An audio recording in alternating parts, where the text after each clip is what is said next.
진세수 타격 교재를 사용하는 1, 2, 3학년 의 경우에 이걸 아빠들한테 이렇게 했어요.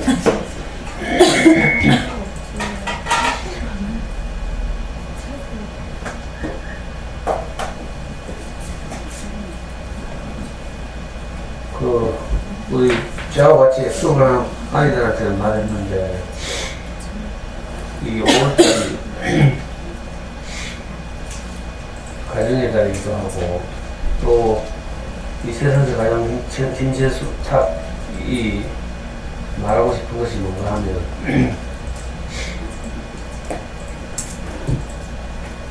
아빠들에 대한 위로 이런 내용을 담고 있죠. 그래서 아이들도 한번 읽어주고 엄마들도 아빠들한테 한번 읽어주고 그 인증샷 찍어서 카톡을 보내라 했는데 아니 엄마가 아빠한테 읽어주는 게 그 증명이 되나? 읽었다 그냥 미션만 생각하면 애들이 읽어주는 거 찍어 막 올리더라. 그 안에 엄마가 찍어줘요. 뭐라고?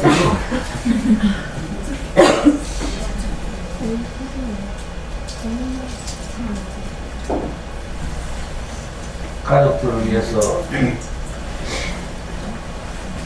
물론 엄마도 그렇게 살겠지만 일생을 헌신하는 아빠들에 대한 위로와 격려 이런 걸 담고 있는 책이니까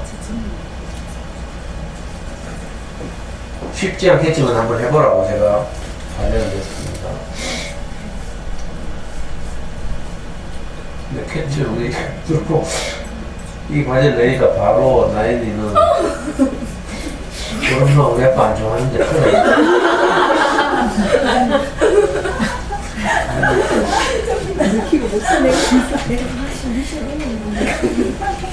근데 제가 알기로 나연이 내면 그런 게 아니고 그래서 지금 엄마들한테는 자기 죽음이 필요한 거죠. 정말 자기 생각을 내도 죽음이라는 말 벌써 여기 우리 연구소 카페도 푸시케라는 대학을 썼다. 푸시케라는 게 혼이라는 뜻이에요. 혼생명. 기본적으로 그 혼생명. 그리스인가? 그 성경에서 주로 말하는 죽음 이런 의미는 대부분의 경우에 이게 혼생명의 죽음을 말하죠. 어떤 경우 뭐 육체적 죽음도 표현할 때가 있지만 혼이라는 옛날에는 이제 뇌과학이 발달할 때가 아니었으니까 뇌의 작용, 생각을 관장하는 기관 뭐 이런 뜻이잖아요. 그래서 혼은 자기 생각을 말하는 거죠. 생각. 내가 옳다는 생각. 그래서 뭐 정말 엄마들이 아빠들한테 이런 그림책을 읽어주면서 자기 마음을 표현하려고 하면 평소에 가지고 있던 자기 생각이 죽고 났어야 가능한 거죠. 쉽지 않겠지만 그래서 한번 해보라고 한 거예요.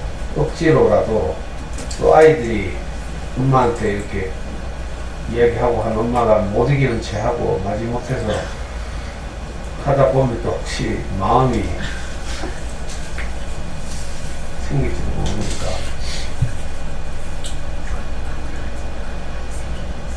그랬더니 어젯밤에 보니까 우리 목이님도 연출을 잘했더만.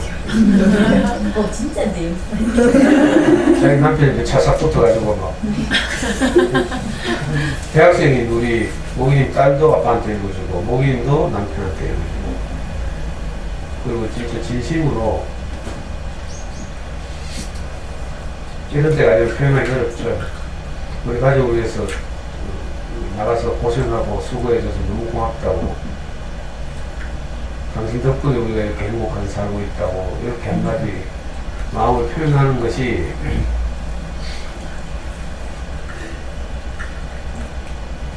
흔치 않은 기회다 싶어서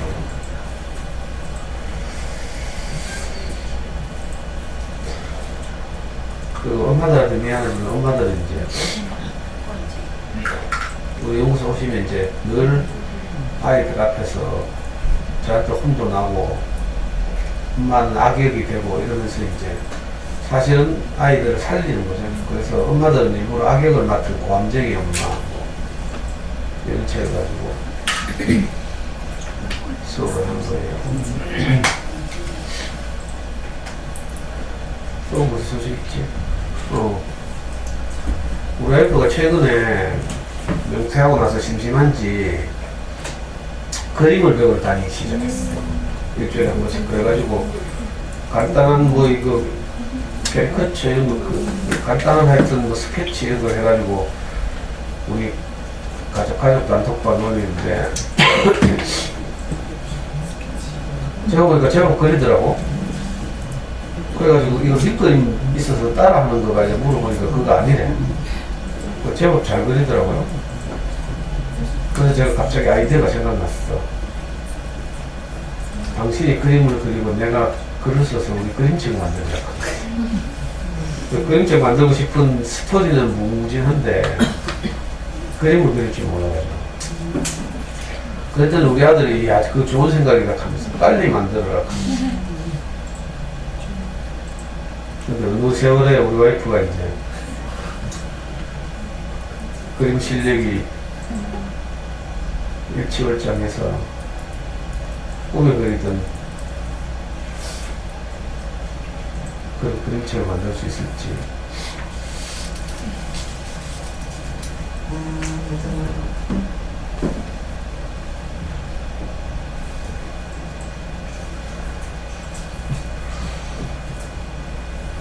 오늘은 이제 제가 해마다 이 책 나오면서 해마다 하죠. 해마다 학기마다 하나 해마다 하나 알사탕 이라는 그림책을 가지고 읽어드리고 이야기를 했습니다.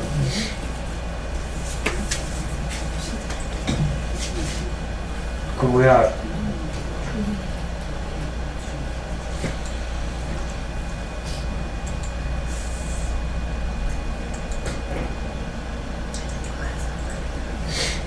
베키나 베키나 몇 살쯤 됐지?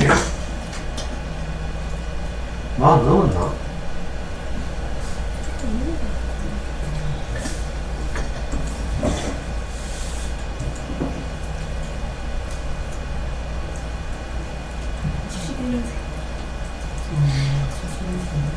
71년생이네? 몇 살이지? 아,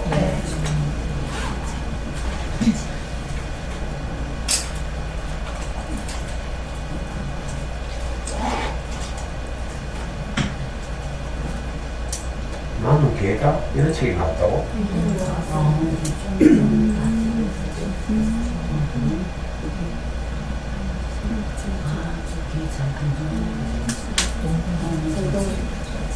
알사 프리퀄? 프리퀄이 뭐야? 미리 이런 뜻가요? 아, 여기 알사탕에 등장하는 개를 소재로 했다 이 말이지. 프리퀄, 어려운 말씀이네, 진짜. 프리퀄.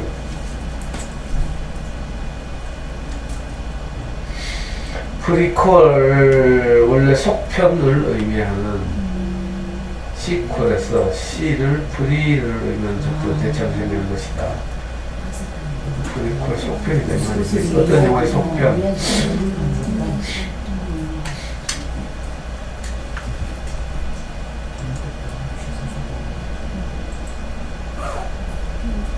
그러면 알사탕 2편이라는 뜻이 이거 빨리 살아 이거.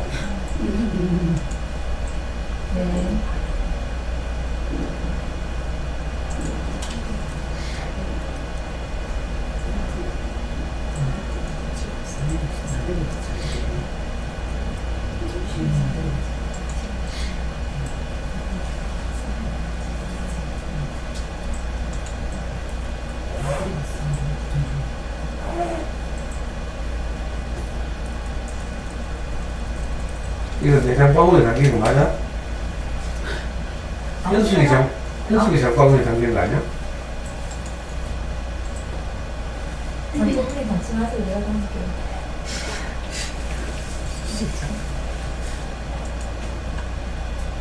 청년 욕심?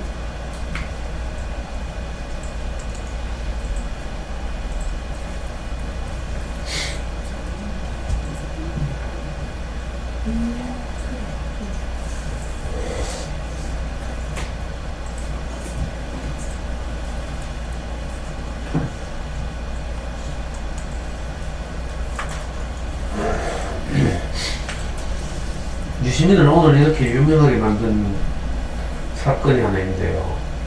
옛날에 이제 전두환 정권 시절에 유시민이 감옥에 잡혀갔잖아요.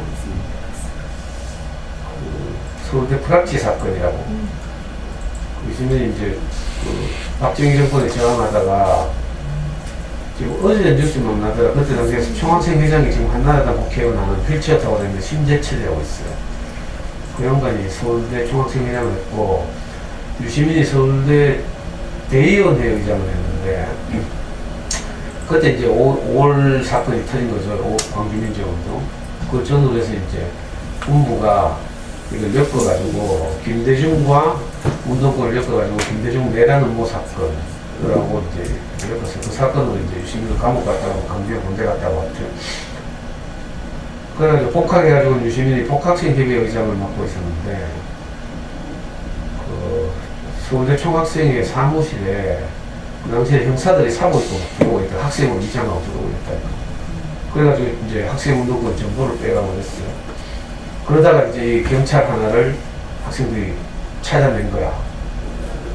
그래가지고 학생회관에 이제 가두고 막 조사하고 막 이랬죠. 그거 좀 때렸겠지. 애들 막 흥분하면 때리고 하잖아요.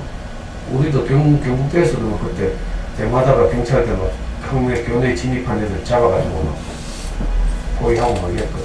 아주 흥분한 애들이 막 때리기도 하고 그래. 그게 이제 소위 말하는 서울대 프락치 사건이죠. 프락치라는 게 무슨 말인지 알아? 신분을 속이고, 프락션이라고 이제 분파라고도 하는데, 어떤 조직에 자기 신분을 속이고 몰래 들어가서 정보를 캐내고 뭐 이렇게 하는 그런 거 뭐 프락치라고 해요. 유명한 서울대 프락치 사건. 형사가 학생으로 위장하고 학생회에 들어와서 정보를 캐가고 뭐 이런 거 있죠. 그 사건이 연루돼가지고 이제 유시민이 감옥 갔잖아. 그 재판을 받게 되는데, 그 재판 과정에서 이제 뭐 1심에서 이제 실형 몇 년인가 선고받았어요. 그래가지고 유시민이 항소를 한 거야. 항소할 때 왜 항소를 하는지를 재판부에 제출하게 돼 있어요. 근데 유시민이 감옥에서 항소 이유서를 썼는데 그게 너무 명문장이라 가지고 그 감옥에서 유출되어 나왔어. 저도 생생한데, 저하고 유시민 나이는 한 살 차이밖에 안 나는데, 제가 군대 갔다 와서 이제 복학해서 학생운동하고 있을 때인데, 그 유시민의 항소 이유서가 몰래 복사돼가지고 서점에서 판매되는 거야. 대구에 그때 운동고 서점 있죠. 시내, 지금 그 중앙도서관? 이전했지만 시내 옛날 중앙도서관 있었죠. 그 근처에 가면 마가서점이라고 있었어. 대구 시내 그 당시 유일한 운동권 서점이 마가서점. 마음이 강한 서점. 뭐 이런 뜻이에요.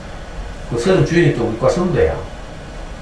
그래서 대구에 있는 모든 운동권 학생들은 그 마가서점을 아지트로 삼아서 거기 가서 책도 사고 뭐 비합본 문건도 출판되면 이제 사고 있거든요. 저도 그때 유시민이 항소 이후서 프레스로 이렇게 봤는데 얼마나 긴지 몰라. 자기가 왜 데모를 하기 시작했는지 막 이런 것들 진짜 명문장이에요.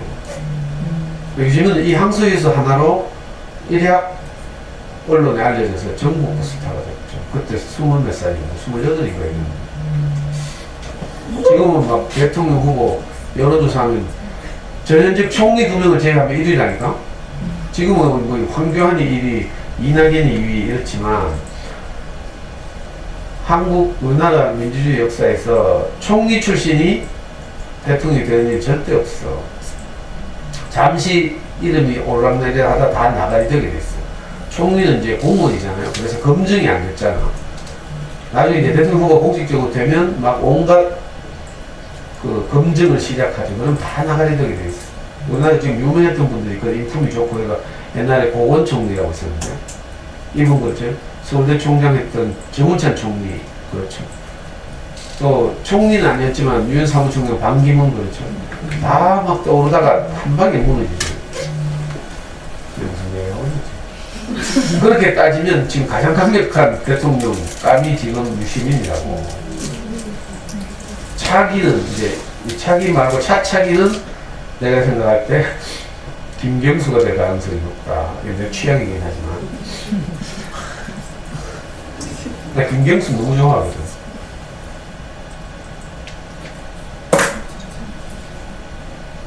대구 바닥에서 이런 얘기가 참 갑자기 나는 얘가 검색하다가 유시민 얘기가 나오는데 그래가지고 유시민 흉내 내가지고 저도 경북대학교 복학생 협의회를 만들었잖아.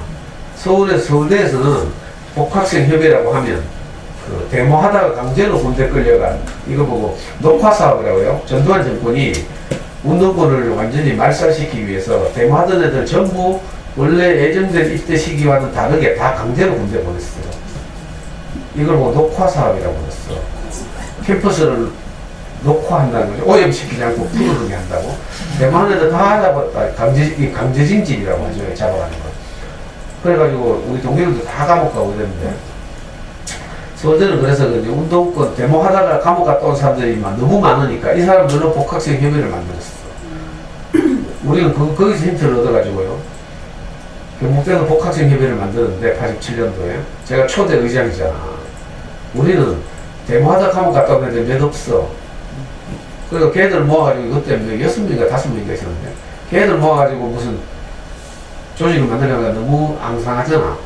그래가지고 데모하다 감옥 갔다 온 애들 플러스 군대 갔다 온 사람들. 군대 갔다가 다시 대학 오면 복학한다고 하죠. 그래가지고 이제 복학생 협의를 만든 거죠. 괜히 거기 나섰다가 내가 6월 항쟁 때 제가 뭐인지 알아요? 경북대학교 총장실 앞에 넓은 그 아스팔트 광장 있거든? 거기에 텐트 쳐놓고 혼자 한복 입고 단식하고 있어요. 6월 항쟁 때 진짜 거기 나오는데 단식 투쟁했다니까. 그러면 막 각 단과대학들 있잖아요. 수업 거부하고 전부 줄 서가지고 스크럼 짜고 막 온 캠퍼스를 돌면서 막 그 총장실 앞에 본관 앞에 오면 전부 이제 거기서 다 서가지고 여기 지금 정치영역과 김상도 선배님이 가열차게 단식 투쟁을 하고 있는데 우리 응원의 박수를 보냅시다. 그때 내 뉴스 나오고 그랬다니까. 학장 찾아와가지고 나한테 용돈 주고 후배들 술 사주라 하고. 좀 이런 이야기를 할 만한 그런 책은 안 나오나?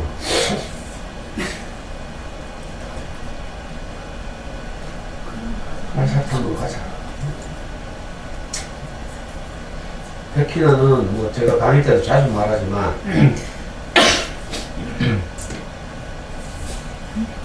그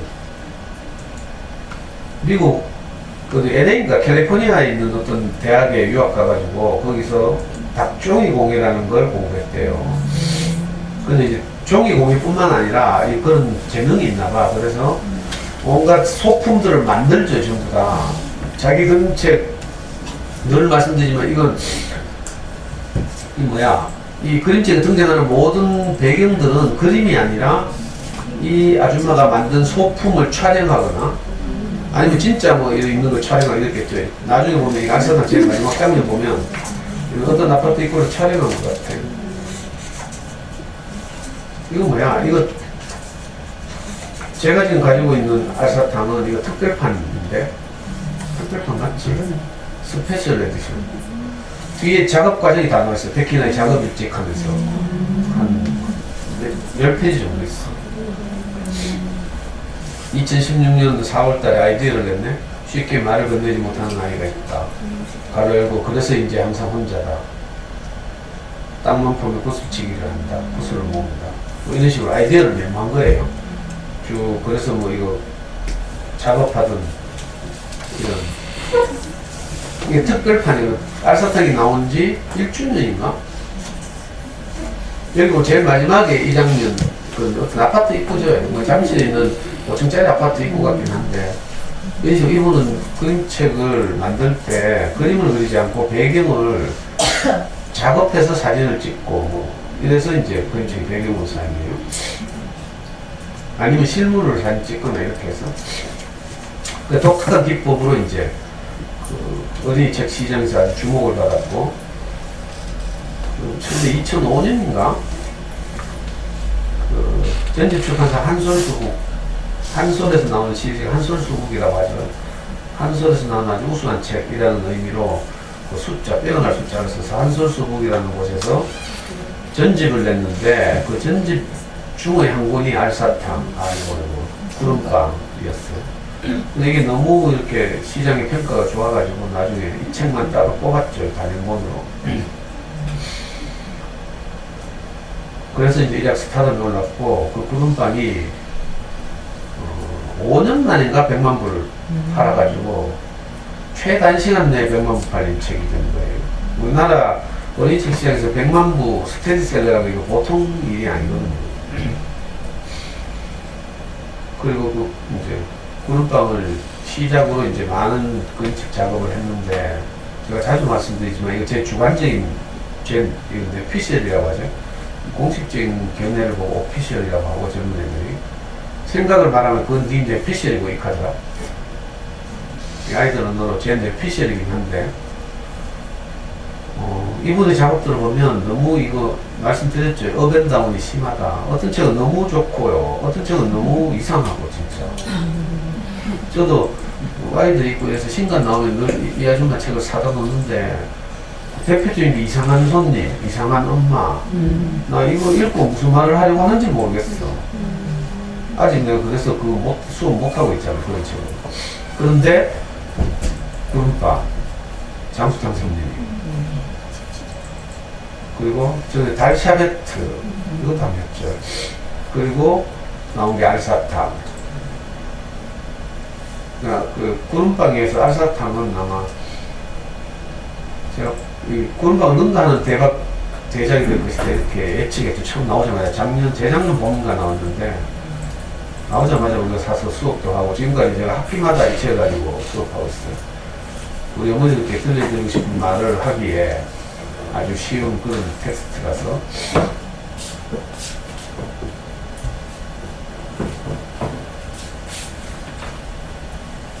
그리고 또 무슨 말 하려는데 그래, 이 아줌마가 구름빵을 내고 나서 대박 났잖아요. 많은 사람들 관심을 받게 됐는데 한편으로 부담도 됐대. 왜냐하면 그 구름빵에서는 단란한 가족이 주인공으로 등장해요. 회사 잘 다니면서 성실하게 돈 버는 아빠, 그리고 가정적인 엄마, 아이들. 그래가지고 이제 아빠가 아침 먹고 출근하면 그게 마음에 안 돼가지고 애들이 아빠한테 뭐 찾아간다는 그런 스토리잖아요. 그걸 내고 나서 이제 무슨 뭐 항의를 받았거나 뭐 이랬나 뭐 항인지 뭔지 조언인지 충고인지. 왜냐면 그 달라는 가정만 존재하는 게 아니니까. 저도 어제 세상에서 가장 힘센 수탉이 미션을 주고 나서 내가 아차 싶더라고. 제가 모르지만 혹시라도 아빠 없는 아이들이 있을 수 있잖아요. 한부모 가정 아이가 제가 모르지만 수업하고 있다면 내가 이런 미션 내면 그 미션을 받은 아이는 상처가 될 것 같기도 하고, 그래서 아차 싶긴 하더라고.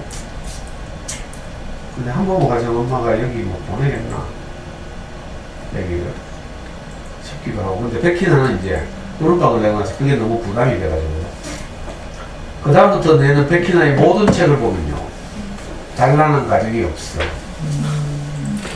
다 뭐 이제 어려운 가정, 하여튼 그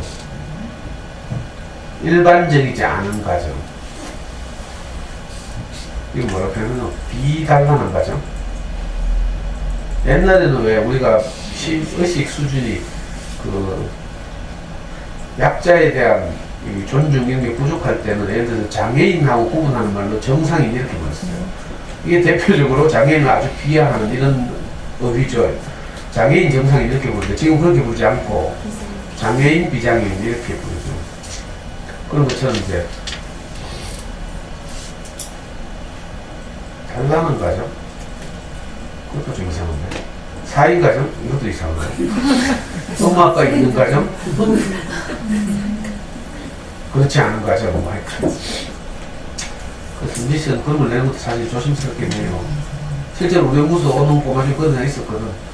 지금은 없는데 너무 안타까운데, 가족이 일본 여행을 갔다가 여행 중에 그 집 아빠가 돌연사를 했어. 그래서 막 여행 중에 이런 일이 나고 엄마가 막 군대백선 해가지고 막 그걸 수습하고 막 아이도 큰 충격을 받았고요. 지금 못 왔는데 나중에 이제 그 애가 엄마는 이제 그래서 일하고 이제 애가 우리 연구소에 와서 자꾸 책벌 이걸 하고 이랬는데 일주일에 한 번씩.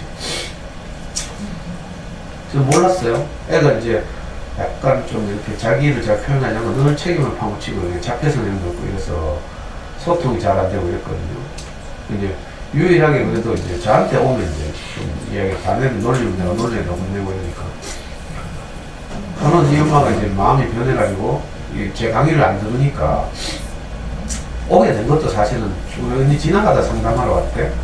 우리 모기님이 상담을 했어. 처음에는 아주 이 엄마는 고등학생을 대상으로 하는 영어 학원을 운영하는 분인데 그래가지고 우리를 알로고 했죠. 뭐 코딱지 많은 데서 구석이 처박혀가지고 이러니까 그 처음에는 이제 자기 마음을 잘 안 드러내고 이렇게 상담하면서 여기 뭐 하는 곳입니까? 하고 이렇게 하다가 이제 모기님이 그때 마음이 동했는지 우리가 왜 이런 일을 하는지 우리가 어떤 마음을 알아야 되는지 이런 거 쭉 이야기했나봐.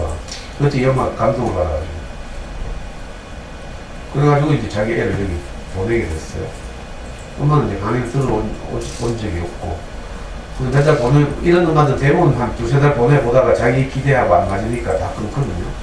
얘도 이제 끊게 됐어요. 여름인가 작년쯤인가. 그랬더니 애가 막 울며불며 막 뒤집어지고 난리가 났대. 애 하는 말이 뭐였는가 하면 내가 유일하게 행복한 시간은 거기 가는 시간인데 엄마가 왜 끊노 하면서 막 해가지고 그래가지고 이 엄마가 이제 전화가 온 거예요. 그러니까 안 끊고 두 달이가 더 했어.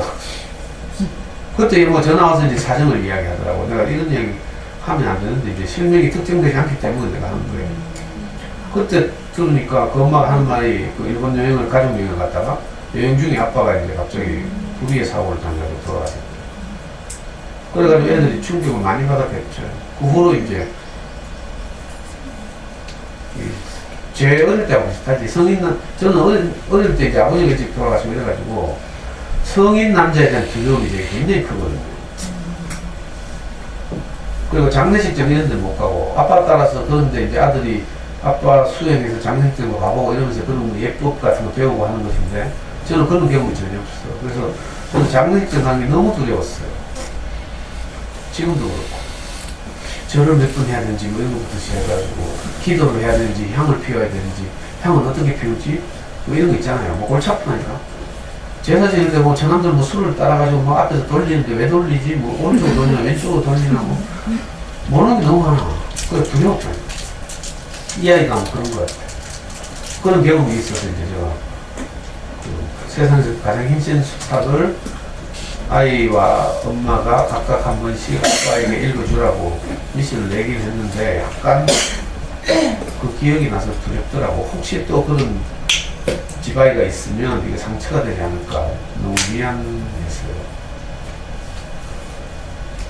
백희나도 그 후로 구름빵 이후로는 백희나가 내는 모든 그림책은 뭐라고 정상적인 가격을 할까 하면 엄마 아빠 한 사람 없는 집에 비정상이란 말이야. 그거 알잖아. 모호하게 해놨다고 정확하게 표시가 아니야.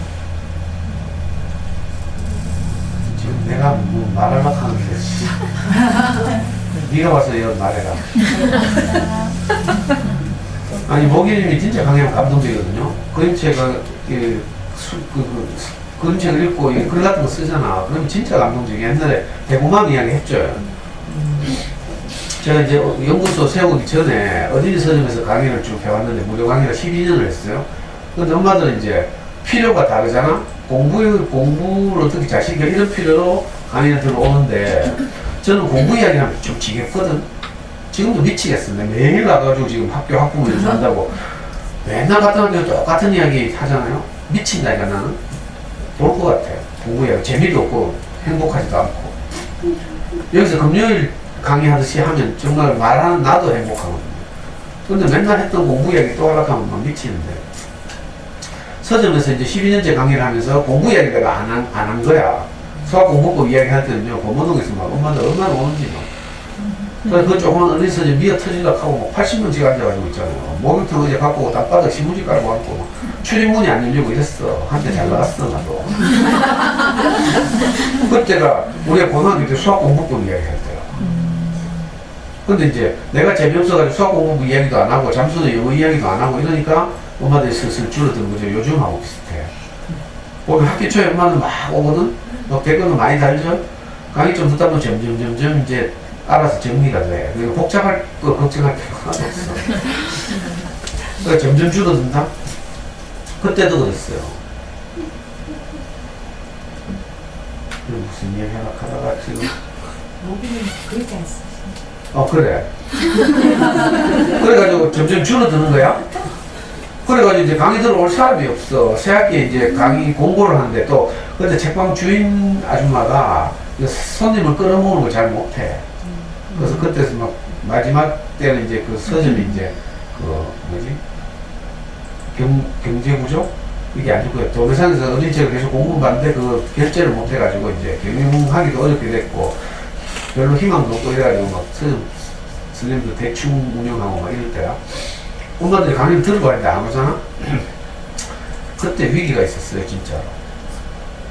거의 강의를 접을 뻔 했지, 그만둘 뻔 했는데, 그때 나타난 게 지금 우리 영어 방을 책임지고 있는 현숙쌤, 여기 하늘채 엄마들, 코롱 하늘채 저 뭐고, 월성이가 진천이가.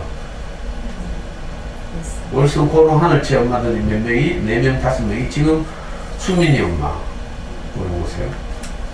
저 아줌마를 데리고 온 아줌마.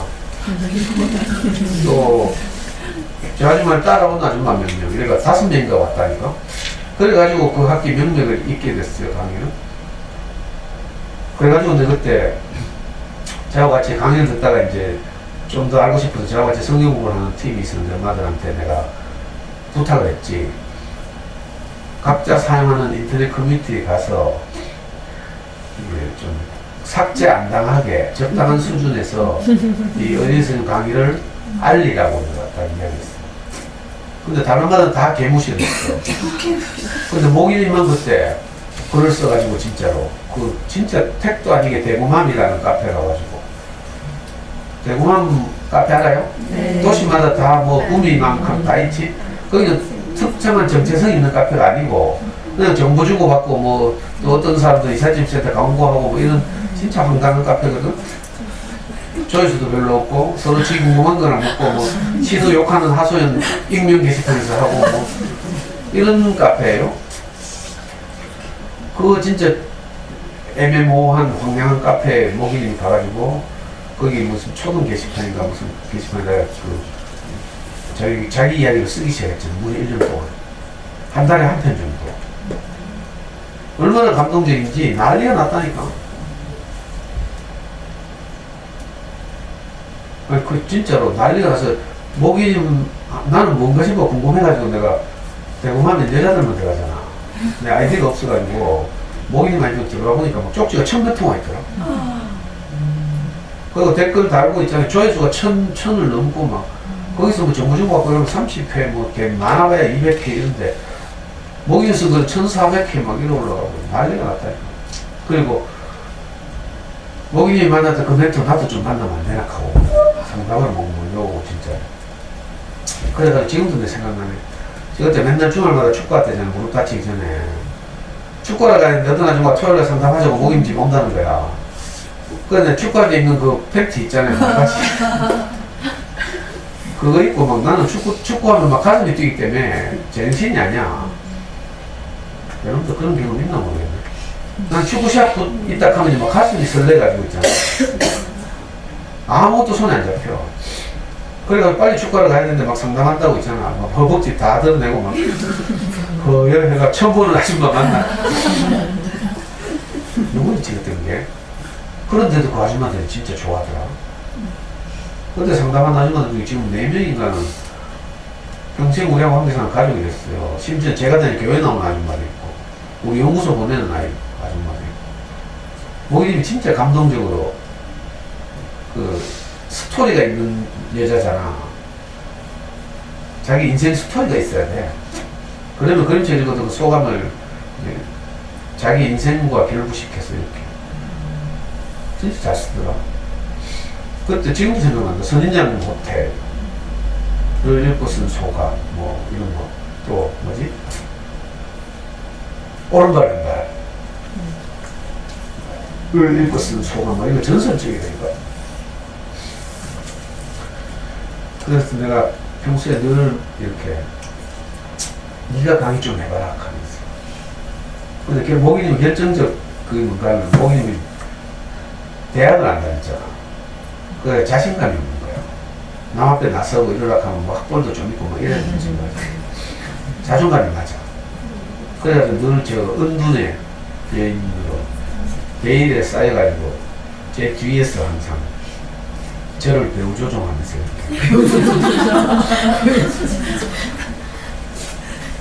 내가 아무리 생각해도 고문 제주가 부리고 돈은 누가 받지? 뭐 이런 것처럼 강의하고 이런 건 내가 맨날 해.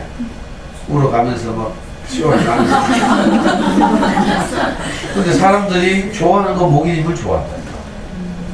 이 이상한 비슷해.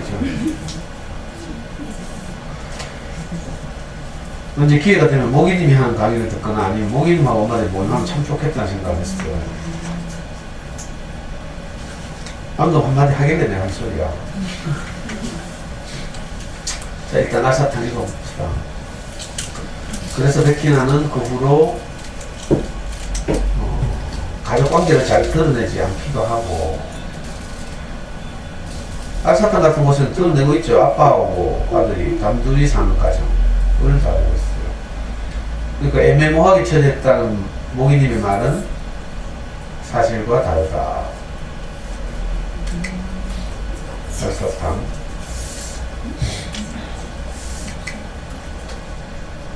이거 안 보이네?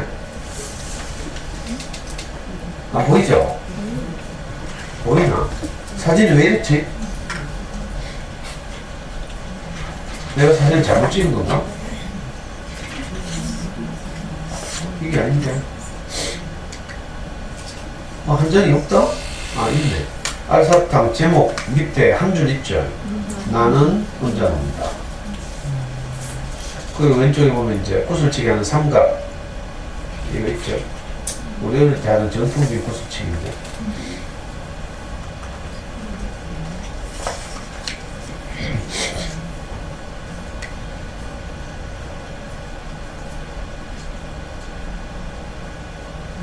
여기 줄 밑에 지금 동동이 있죠?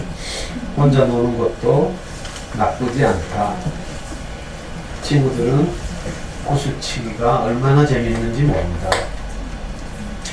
만날 자기들끼리만 논다. 그래서 그냥 혼자 놀기로 했다.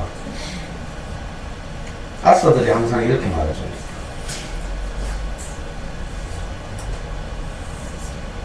지가 사람들을 왕따시킨 거라고. 지가 왕따를 한 게 아니라. 이렇게 말한다.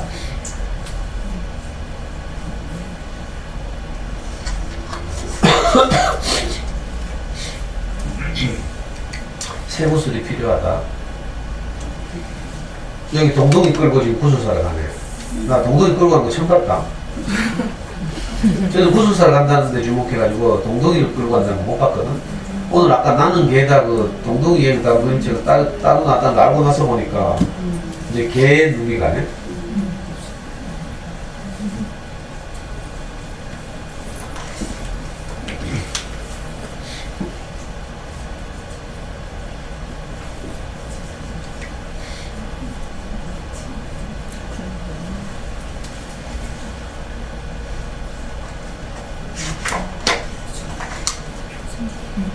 얘 논하는 표정이 너무 참 리얼해가지고 제가 오른쪽 페이지는 지금 안 찍고 한쪽 페이지만 확대해서 찍었어요.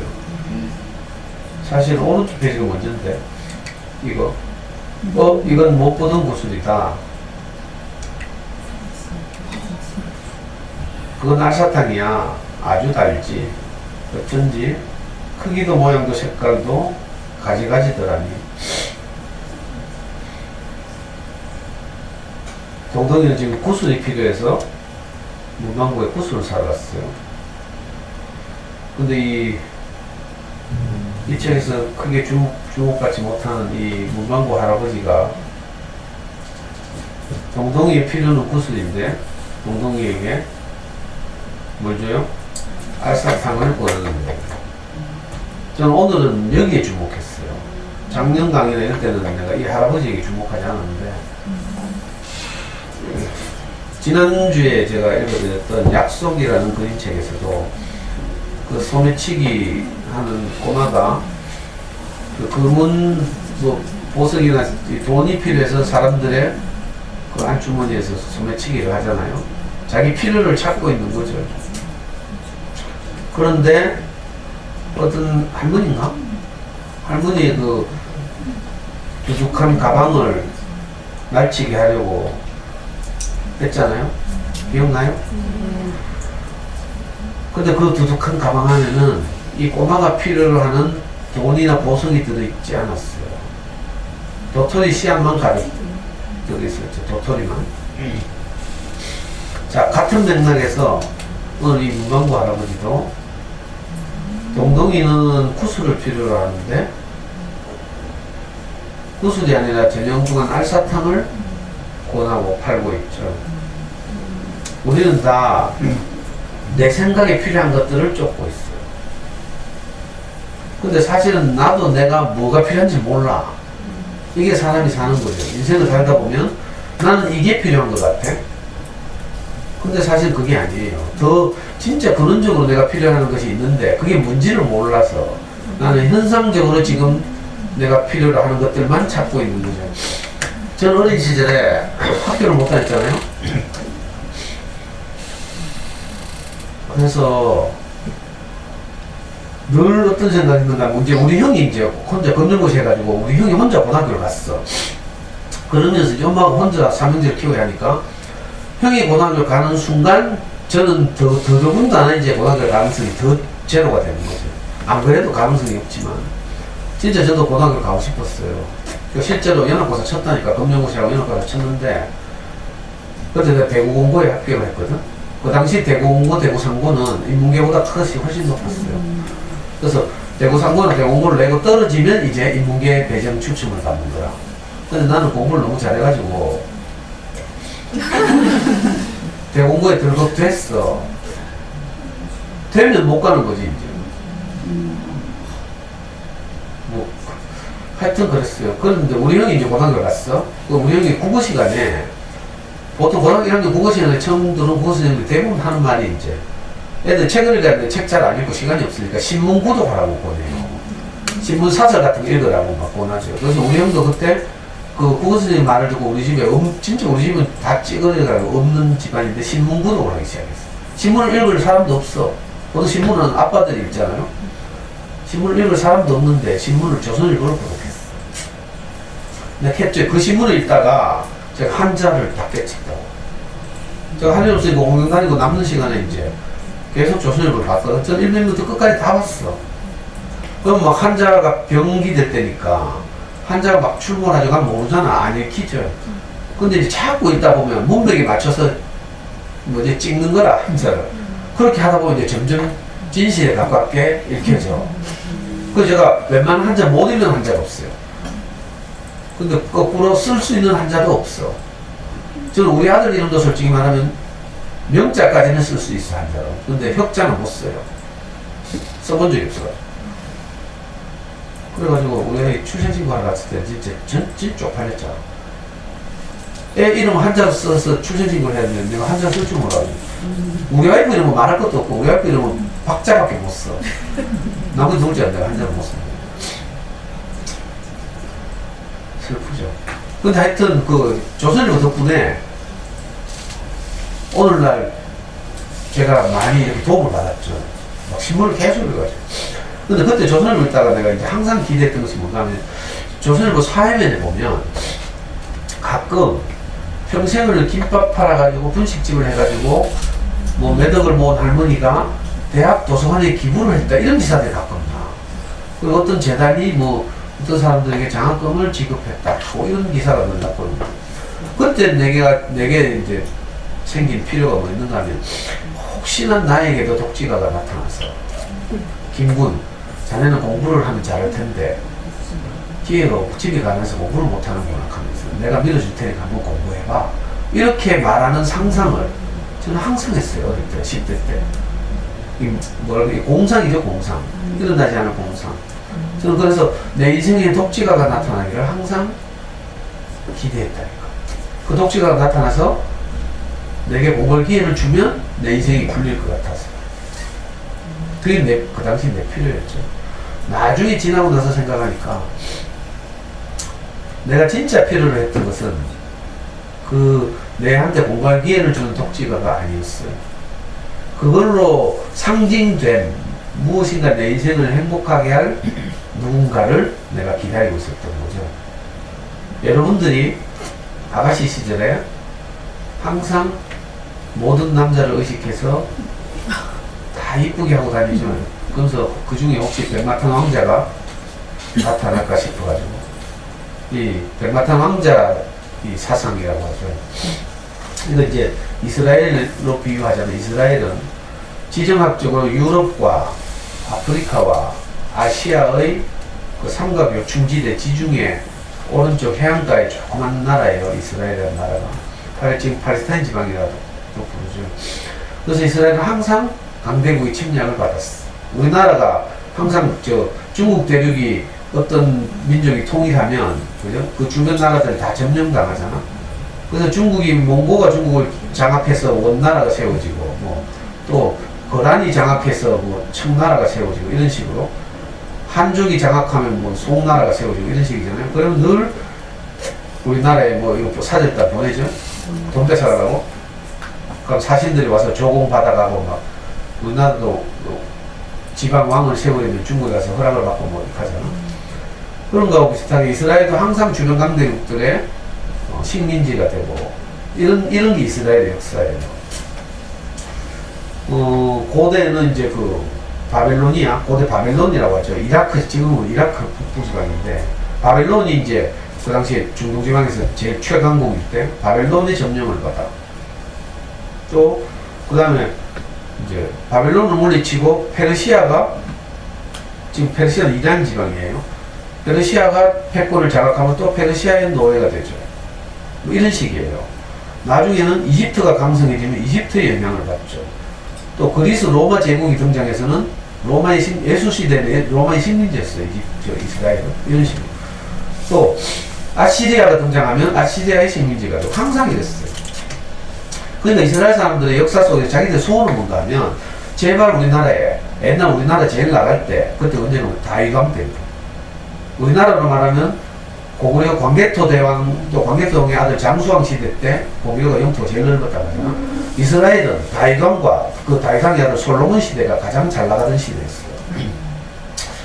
그래서 이스라엘 사람들은 항상 강대국이 식민지가 되고 고생을 할 때마다 어떤 생각을 했는가 하면 하나님한테 기도도 하고 이러는 게 뭔가 하면 다윗 같은 위대한 왕을 우리한테 다시 보내서 우리나라가 해방되게 독립되게 해주십시오. 이런 기도를 늘 했죠. 그러니까 늘 다윗 같은 위대한 정치적 지도자가 나타나기를 기다렸어요. 이걸 보고 메시아 사상을 했죠. 구약시대 이스라엘을 기다렸던 그 메시아는 표면적으로 다윗 같은 왕이었어. 다윗 같은 전쟁 잘하고 싸우면 이기는 왕. 이게 메시아 사상인데, 나중에 제자들이 알게 됐죠. 우리 조상들이 기다렸던 다윗 같은 왕, 메시아 사상, 이게 알고 보니까 그런 정치적 메시아가 아니었구나. 왜냐면 정치적 메시아는 잠깐 있다 사라지고요. 또 식민지가 되고 이러니까.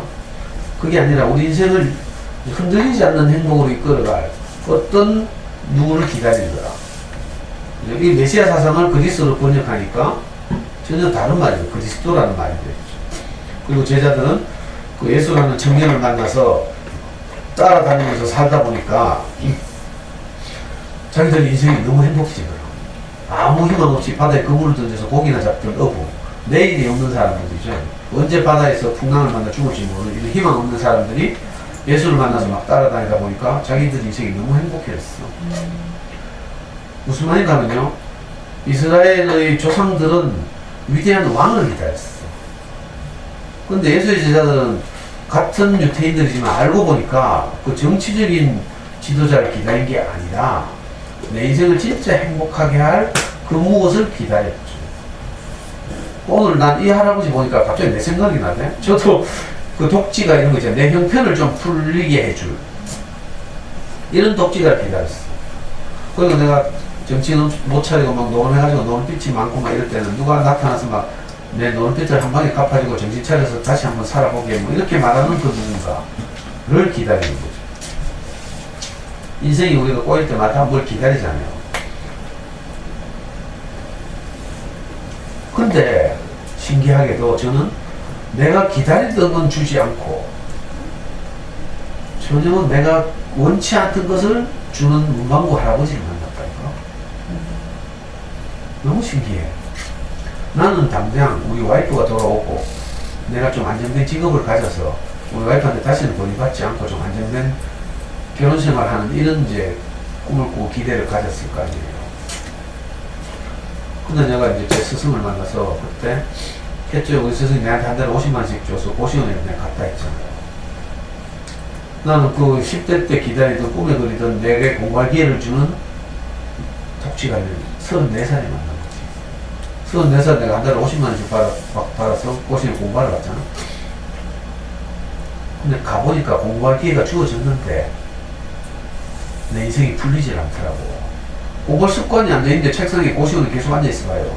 내가 석 달 만에 디스크 걸렸잖아. 허리 아파가지고 앉지도 못하고 서지도 못하고. 그래 내가 고시원에서 내려왔다니까. 안 하는 짓 하니까 이렇다니까. 그 어릴 때는 막 공부할 기회가 주어졌더라면 했겠지만 내게 공부할 기회가 주어졌더라도 나는 불성실해서 공부를 못했을 거야. 실증 많이 내죠. 비형 지구력 없다 했죠. 금방 이거 했다 실증력 때려치고 딴 거 하고 이랬다. 제가 지금 우리 연구소 하다 보니까 4년 지났네. 근데 강의를 시작한 게 15년 지났어요. 이건 내가 하는 게 아니라 보니까. 제 전형적인 성격으로는 실증 금방 내거든. 어디서 좀 내가 아이 데리고 다닌 것도 12년이라고 했잖아요. 이건 내가 한 게 아니에요, 사실. 그분이 오신 거지.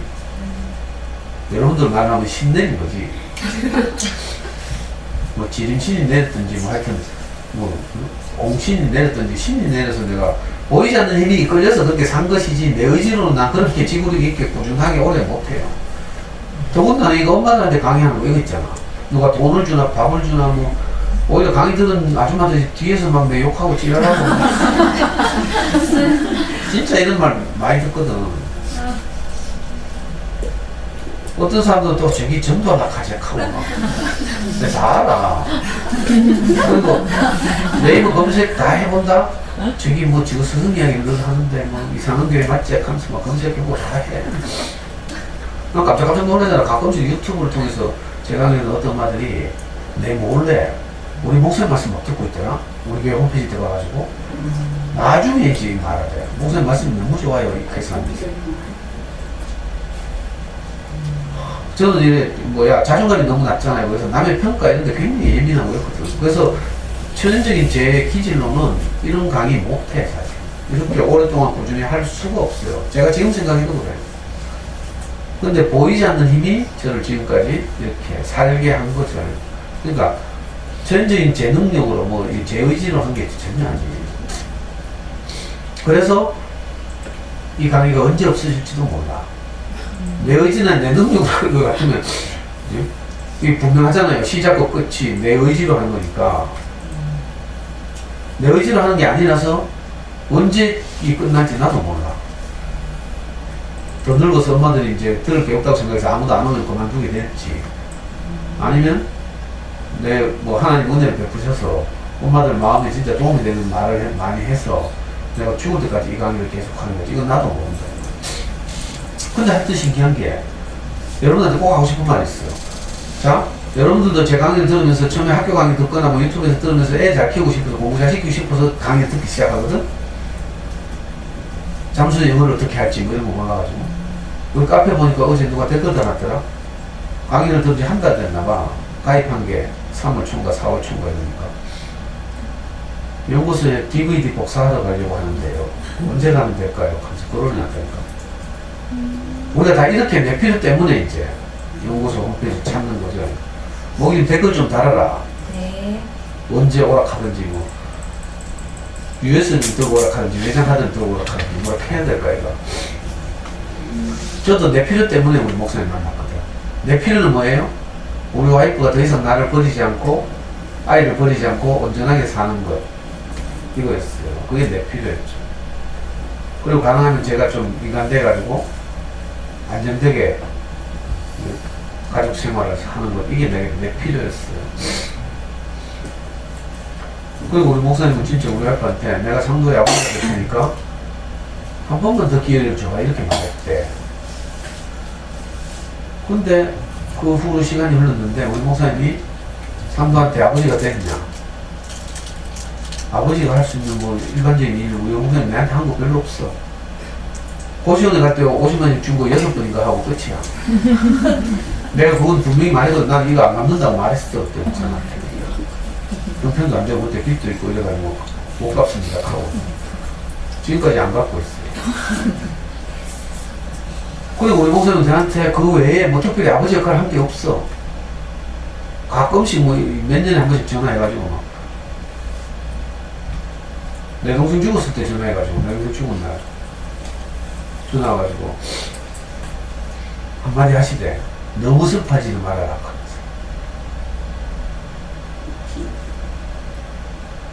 또 어떤 데는 내가 목사님 찾아가서 그때 엄마들하고 캠프가 끝나고 나서인가 한 10년 전에 이렇게 제 이야기를 좋아하는 엄마들과 함께 경주에 가서 캠프를 하고 왔습니다 뭐 이런 이야기 하러 갔더니 극하면서 제가 마지막에 한마디 했거든요. 할 수만 있으면 제가 목사님께 받은 것을 이렇게 다른 분들에게도 나누고 싶습니다. 돌려드리고 싶습니다. 이런 이야기했어. 목사님처럼 살고 싶습니다. 이런 이야기했어. 근데 목사님 딱 한마디 할 때 네 글자. 알고 있어. 내 마음을 알고 있는 거죠. 내가 어떻게 살고 싶어 하는 거지. 별말 안 했다니까. 뭘 했는가 하면요. 나는 구슬이 필요했는데 구슬 말고 알사탕을 계속 주더라고. 내가 필요한 거 말고 엉뚱한 걸 자꾸 주는 거야. 처음엔 신경질 나지. 여러분들은 그럴 거라. 제 명강의를 들어가지고 우리 애를 정말 공부 잘하는 아이를 키우고 싶은데 공부 노하우를 기대하고 오는데 엄마들 뭘 하더라? 출석 부르고 뭐 수다 떨고 뭐 본격적인 이야기 하려고 하면 1시간 유튜브에서 듣는 것도 그렇하대. 그래서 빨리 감기 막 하고 있잖아. 잠수는 엄마들 빨리 감기 한다 하대. 이 강의 본질을 몰라서 그래. 우린 다 이렇게 처음에는 내 필요로 내가 도움을 받기 위해서 내가 원하는 것을 얻기 위해서 찾아다니죠. 이 동동이처럼 제가 구슬치기 하다가 구슬이 아쉬워서 문방구에 찾아왔어요. 근데 문방구 할아버지는 이 작가는 왜 그렇게 하는지에 대한 설명이 없어. 그렇죠? 근데 문방구 할아버지는 동동이가 구슬인 줄 알고 알사탕을 집어드니까 그건 알사탕이야 하면서.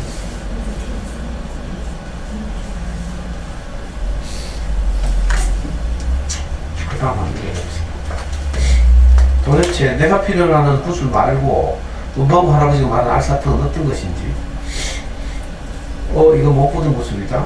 그건 알사탕이야. 아주 달지. 어쩐지 크기도 모양도 색깔도 가지가지 들어가니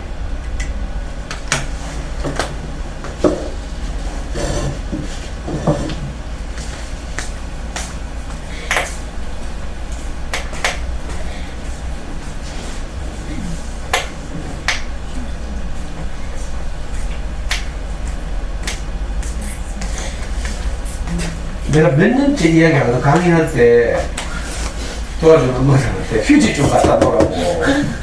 커피하고 휴지 내가 맨날 그러는데도 도와주는 것만 해도 감사한데 참 휴지 안 갖다 놨다고 내가 짜증내기도 그렇고.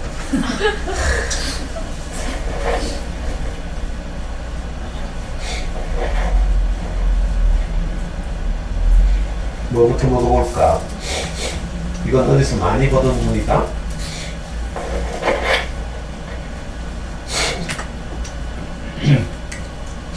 우와, 박하향이 너무 진해. 귀까지 뻥 뚫린다.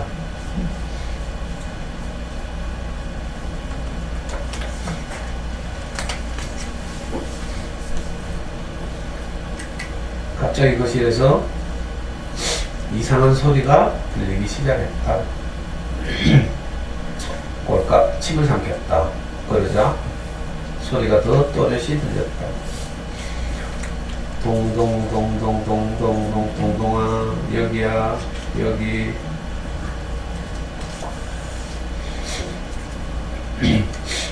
동동아 나는 소파, 너희 집 소파, 니모 큰 내 옆구리에 너무 별려 아파. 소파가 말을 한다. 리모컨이 거기 있다고? 지난 일요일부터 안 보이더니 제자리에 안 뒀다고 아빠한테 혼났는데 나는 용기를 내어 소파 곁으로 다가갔다.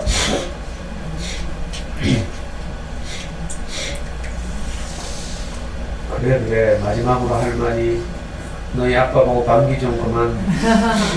너무 힘들어 숨쉬기가. 여기 앉아서 삐지 마시라고.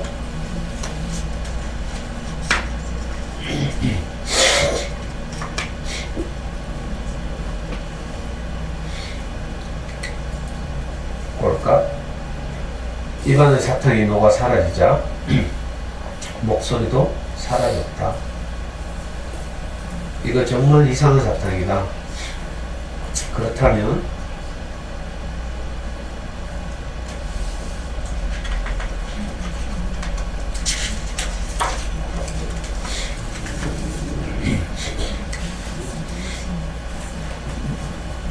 동동아, 역시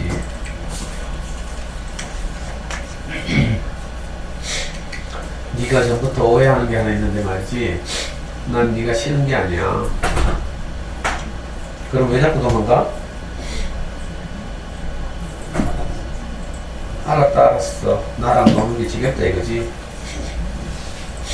또 오해하네. 걔는 말이야 긴장하면 합법을 한다고. 그래? 그럼 왜 자꾸 나를 피하는 거야? 네가 싫어서가 아니라 내가 너무 늙어서 그래. 자꾸 눕고 싶거든. 아 그랬구나. 자꾸 끌고 다녀서 미안. 그래서 말인데 이 목줄 좀 풀어줄래? 그래 좋아.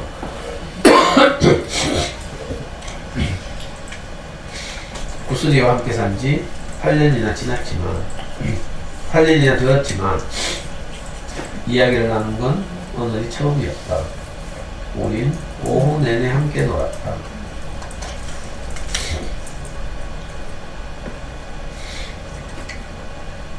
동동아 아빠다. 숙제했냐? 장난감 다 치워라. 이게 치운 거냐? 빨리 정리하고 숙제해라. 구슬이 산책 시켰냐?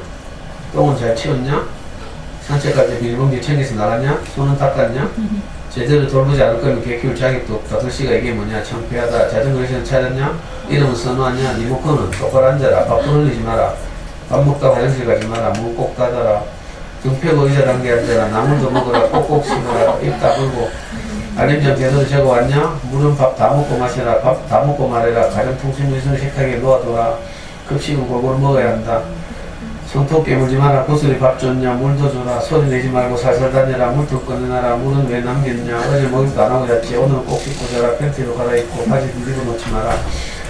머리 잘 헹궈라. 샴푸 조금만 짜서 써라. 비두에 거품 있다. 다시 헹궈라. 양치했냐? 치실했냐? 양치 다시 해라. 너 기침하더라. 가글도 해라. 팬티 갈아입었냐? 내복은 어제 입은 거 입어라. 빨래 가져가라. 가방 챙겼냐? 방과후 주명을 제대로 확인해라. 일기장이랑 알림장 챙겨 넣어라. 내일 입을 제국 꺼내놔라. 챙기거라. 만화책 말고. 안 들린다. 큰 소리로 똑똑 읽어라. 물컵은 하나만 써라. 먹으면 물로 꼭 헹궈서 엎어둬라. 자기 전에 뭐 먹으면 안 된다. 양치 다시 해라. 조끼 입고 자라. 춥다. 9시다. 얼른 자라. 여러분들이 딱 하는 거 똑같지? 말 사사건건 하고 있다. 아 지겨워. 이건 복수다. 아빠 꼴에 나로 털하고 비슷하게 생긴 사탕을 먹는 거죠. 나는 사탕을 먹으면서 자기로 했다. 내 맘같이 까칠한 사탕을 몰랐다. 또 소리가 들리기 시작했다. 시어디을 시어디을 시어디을. 아 사랑해 사랑해 사랑해 사랑해 사랑해 사랑해 사랑해 사랑해 사랑해 사랑해 사랑해 사랑해 사랑해.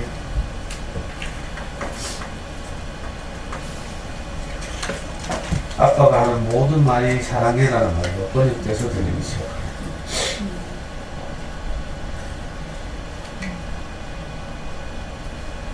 사랑해, 사랑해, 사랑해, 사랑해, 사랑해, 사랑해. 자다 말고 와서 아빠 꼭 안아주네요.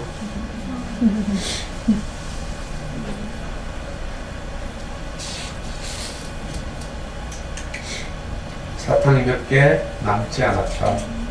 내 주변엔 분홍색이라고는 없는데 누구 목소리가 들릴까? 말랑말랑하다. 속에 껌이 들었네? 그것도 풍선껌. 풍선을 불었더니 휙 날아가 버렸다. 한참 있다가 제멋대로 돌아와서는 빵 터졌다. 뻥 터졌다. 그것도 내 귓가에서. 공동아 잘 지내지? 할머니 목소리다. 할머니 내 목소리 들려? 나는 풍선을 크게 불어버렸다. 풍선이 되돌아왔다. 통.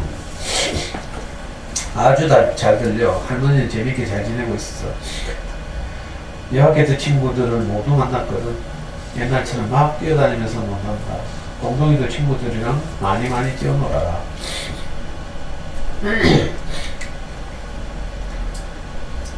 풍선껌은 잘 뭉쳐서 식탁 밑에 붙여두었다. 이제 할머니와 언제는 이야기할 수 있다.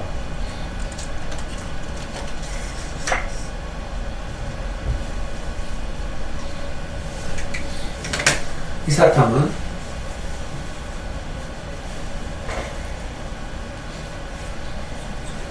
안녕 밖에서 소리가 들렸다.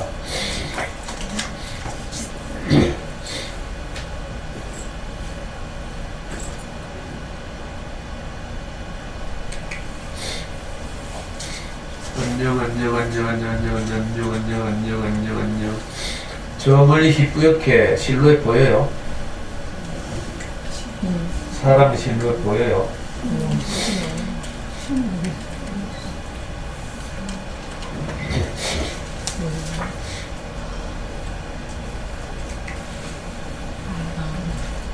좀 더 선명이 됐죠.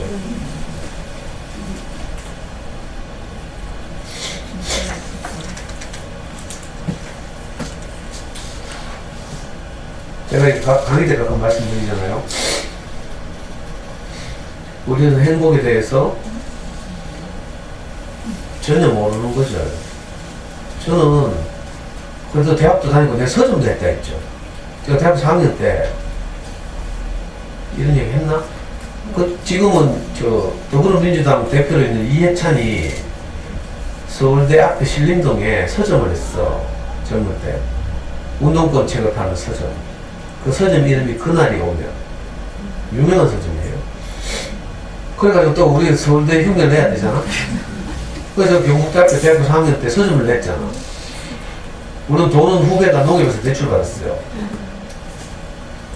그 후배는 사회과학대 지리학과 8호학번인데 운동권 후배예요. 요즘 뭐 소식 들으니까 어디 시흥시정 출마한다고 경기도 가 있다 하더라. 왜 됐나 몰라. 얘가 이제 고향이 군인데 아빠 이름으로 농협에서 농자금 대출을 받았어. 그래가지고 우리가 경북대 동문 앞에 그러니까 법대하고 사이에 있는 정문이 있거든요. 정문에서 이렇게 넘어가면 거기다가 사회과학 서점, 운동권 서점이죠. 서점을 열었다니까. 서점 이름은 일청당. 경대 안에 가면 연못 이름이 일청당이거든. 그리고 이제 출판사를 막 찾아다니면서 이제 학생들이 이렇게 이런 의도로 하려고 한다고 이제 출판사들도 다 운동권 선배들이 하거든, 그 당시에. 제가 왜 어린이 서점을 다닌 줄 알아요? 우리 애 4살 때 우리 와이프에 끌려서 제가 어린이 서점 갔다고 했잖아요. 가보니까 그때 좋은 의식을 내는 출판사들이 몇 년 전에 제가 총각 때 사회과학 서점을 했다고 했죠. 운동권 서점. 운동권 서점 할 때 내가 그 도매상을 거쳐서 이 서점에 책이 오면 마진이 얼마 안 돼. 도매상이 이익을 많이 가져가니까. 그래서 서울에 있는 유수한 출판사를 다 찾아다니면서 직거래를 트려고. 이거 이제 서점하는 전문용어 직거래라고 하죠. 중간 도매상을 거치지 않고 출판사에서 직접 책을 받는 거, 서점이. 그것 때문에 제가 대학교 4학년 2학기 때 일일이 서점들을 찾아다녔거든요. 또 출판사를 찾아다녔어요. 직거래를 좀, 책을 좀 달라고. 대부분 없는 거 선배들이니까 그렇게 해서 직거래를 트는데.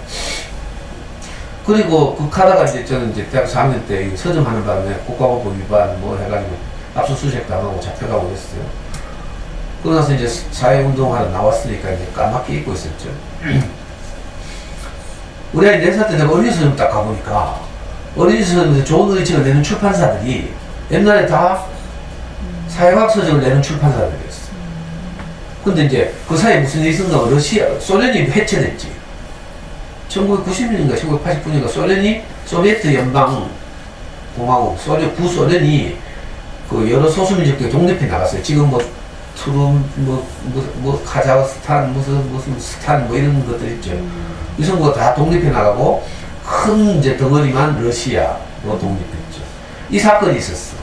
그 사회주의의 모델이었던 소련의 붕괴 때문에 출판사들도 그 영향을 받았지. 사회주의적 서적을 막 내다가 이제 장사가 안 되는 거라. 학생들도 잘 안 읽어. 그래가지고 이 주요 출판사들이 전부 있잖아. 눈을 어디에 돌렸어요? 어린이 책 시장으로 돌렸어요. 그래가지고 지금도 좋은 어린이책 내는 출판사들 보면 그때 그 출판사들. 이거 학교 강의 때는 잘 이야기 안 하지만 길어지니까. 사실은 제가 어린이서점에 큰 애정을 가지고 4살 때부터 아이를 데리고 가는 아주 중요한 이유가 내가 신뢰하는 출판사들이 어린이책을 내니까. 예를 들면 창비는 30-40년 전부터 박정희 독재 때부터 독재에 저항하면서 그 무크지 그때 개간 창작과 비평도 내고요. 그랬던 출판사거든. 그러니까 아주 의식 있는 생각하는 힘을 기르기에 좋은 책을 많이 내는 출판사예요. 창비가 그렇죠. 대부분 출판사 다 그랬어 사실. 요즘은 이제 시대가 많이 흘렀지만 그래가지고 제가 어린이서 좀 다녔다니까. 무슨 얘기를 하는데 있었는 얘기 같아. 무슨 얘기 하려고 내 이야기. 요즘 늙어가지고 링크가 잘 안 돼. 그냥 이걸 갑자기 읽다가 그래. 제가 나름 서점까지 하면서 사회과학 서적 있잖아. 실제로 소련 그 사회과학 아카데미에서 출판하는 러시아 혁명사, 레닌의 전집 이런 거 읽고요. 마르크스가 쓴 그 세계적인 책, 자본론 이런 거 읽었다니까. 그거 진짜 어려운 책이거든. 예? 무식하지 않다는 뜻이에요. 나름 책도 읽고 똑똑했는데도, 그죠? 그렇게 책 많이 읽고 서점까지 했는데도 내가 어떻게 해야 행복하게 사는지 몰랐어. 어떻게 해야 행복한지, 어떻게 해야 우리 와이프가 행복해 하는지, 우리 아이가 행복하는지 몰랐다니까? 그러니까 사실은 내가 행복에 대해서는 까막눈이죠, 까막눈. 행복에 대해서는 소경이에요, 소경, 장님. 내 이야기 하려고.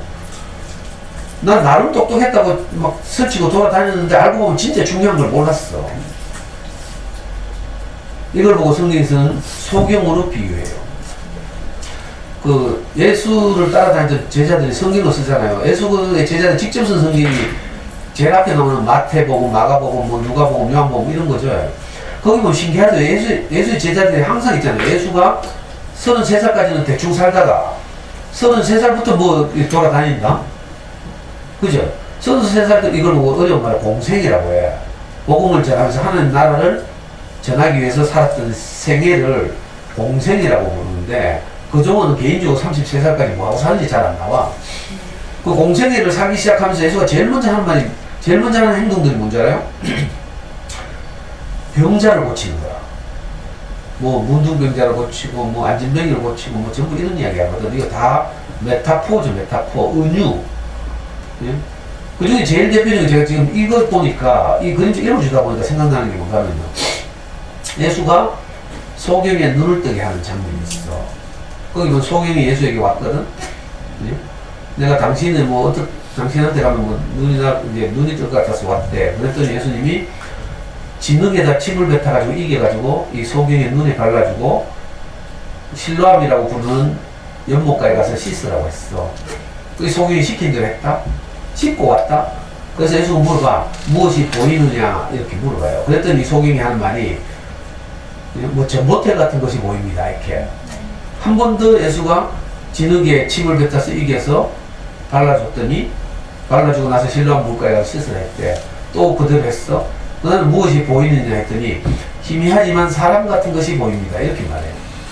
또 한 번 더 했더니 이번에는 사람이 보입니다. 이렇게 말해요. 여기 지금 보니까 동동이가 저 희미한데 뭐 실루엣이 보이다가 한 페이지 지나니까 알사탕을 완전히 다 먹고 나서 딱 보니까 사람이 보이죠. 이 알사탕이 뭔지 모르지만 뭘 풍자하고 있는지 모르지만 제게는 그렇게 느껴져요. 저는 내가 필요로 하는 것은 뭐 이런저런 것이었어요. 경제적 안정, 이제 와이프가 이제 우리 가족을 버리지 않는 건 뭐 이런 거였어요. 근데 이런 걸 안 주고 그 문방구 할아버지가 이상한 걸 줬어. 달콤한 알사탕. 여러분들이 저는 우리 목사님 말씀을 이렇게 억지로 듣게 됐잖아. 나는 사회주의자이기 때문에 교회에 관심이 없어. 신에 대해서 관심이 없고. 그런데 마누라가 이제 안 도망가야 되니까 우리 목사님 보증해서 돌아왔잖아요. 어쩔 수 없이 내가 이 교회에 나가게 됐다. 내가 필요로 하는 혜택은 전혀 주지 않는데 어쩔 수 없이 난 교회에 나갔어. 귓구멍이 뚫혀 있잖아. 그럼 목사님 뭐 일요일마다 설교하는 소리를 듣게 되겠죠? 근데 이상하게 이 설교하는 소리를 듣는데 마치 동동이가 알사탕을 먹는 것처럼 너무 달콤했어. 어떤 말을 들으면 내가 위로를 받고 어떤 말을 들으면 용기가 나고 마치 너는 특별하단다를 우리 아이한테 읽어주면 우리 아이들이 위로를 받고 용기가 나는 것처럼 어떤 말을 들으니까 이런 말 하대. 사람은 행복하기에 부족하지 않다 이렇게 말하는 거야. 그래가지고 아니잖아요. 하면서 저는 아닌데요. 내 이런 생각이 들었다니까. 근데 목사님 단호하게 사람이면 된다. 누구나 사람이면 행복해질 수 있다. 이런 말 하대. 그래서 내가 어느 날 질문도 했잖아. 그 거짓말 진짜입니까? 왜냐면 그때 저는 제 자신에 대해서 너무 자책이 되고 내가 인생을 잘못 살아서 뭐 노름판에 가서 하우스를 다녀서 이렇게 꼬여서 경제적으로 궁핍해지고 뭐 이런 거 있잖아요. 제 기질이 뭐 포악하고 이래서 뭐 하여튼 문제가 많았거든. 근데 이성이 어떤 말을 듣잖아요. 들으면 너무 달콤해서 내게서 살살살 녹는다니까. 저는 웬만한 말 하면요 이 거부가 돼. 왜? 저는 뼛속 깊이 사회주의자거든. 어릴 때 20대 초반부터 계속 마르크스 레닌주의 전집을 읽었었잖아요. 저는 부끄럽지만 저는 진짜 한국의 레닌이 되고 싶었다니까. 그러니까 대통령 선거 때 내가 92년도 대통령 선거 때 대구 집행위원장을 했거든. 우리가 내세운 대통령 후보가 누군가 하면 백규환 선생이라고 유명한 대목군이 있어요. 새내기란 말을 처음 사용하신 분이야. 통일문제연구소장에서 지금 원로가 됐지. 문익환 목사님과 거의 라이벌 구도를 형성하던 백규환 선생이라고 있는데 이분 우리말 연구를 굉장히 깊이 해가지고 옛날에는 우리가 신입생은 프레시맨 이렇게 불렀잖아. 1학년 2학년은 영어로 뭐 소프모 뭐 있겠죠. 3학년은 주니어, 4학년 시니어 이렇게 불렀어. 처음으로 이분이 순무지말로 대학 신입생을 새내기라고 불렀어요. 그리고 대학에서 취미 모임을 동아리, 서클이라고 불렀죠. 이분이 처음 동아리란 말을 사용했어. 그리고 대학에 처음 들어가면 오리엔테이션 한다고 했죠.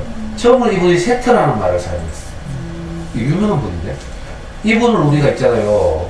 돈 모아가지고 대통령 선거 출마를 하면 1억인가 2억 공탁금을 내야 돼. 그 반지 다 풀고 뭐 이래가지고 1억인가 2억을 마련해서 대통령 후보 등록하고 일부러 우리가 하고 싶은 말을 막 하려고 선거 때는 우리가 하고 싶은 말 막 해도 안 잡아가거든. 평상시에 하면 잡아가. 그때 제가 그 일을 하는 민중 대통령 후보 백규환 대구 선거대책본부 집행위원장이다.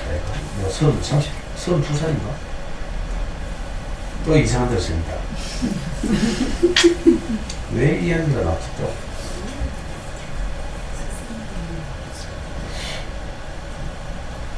그래, 하여튼 이럴 정도로 저는 품이 깊은 사회주의자예요.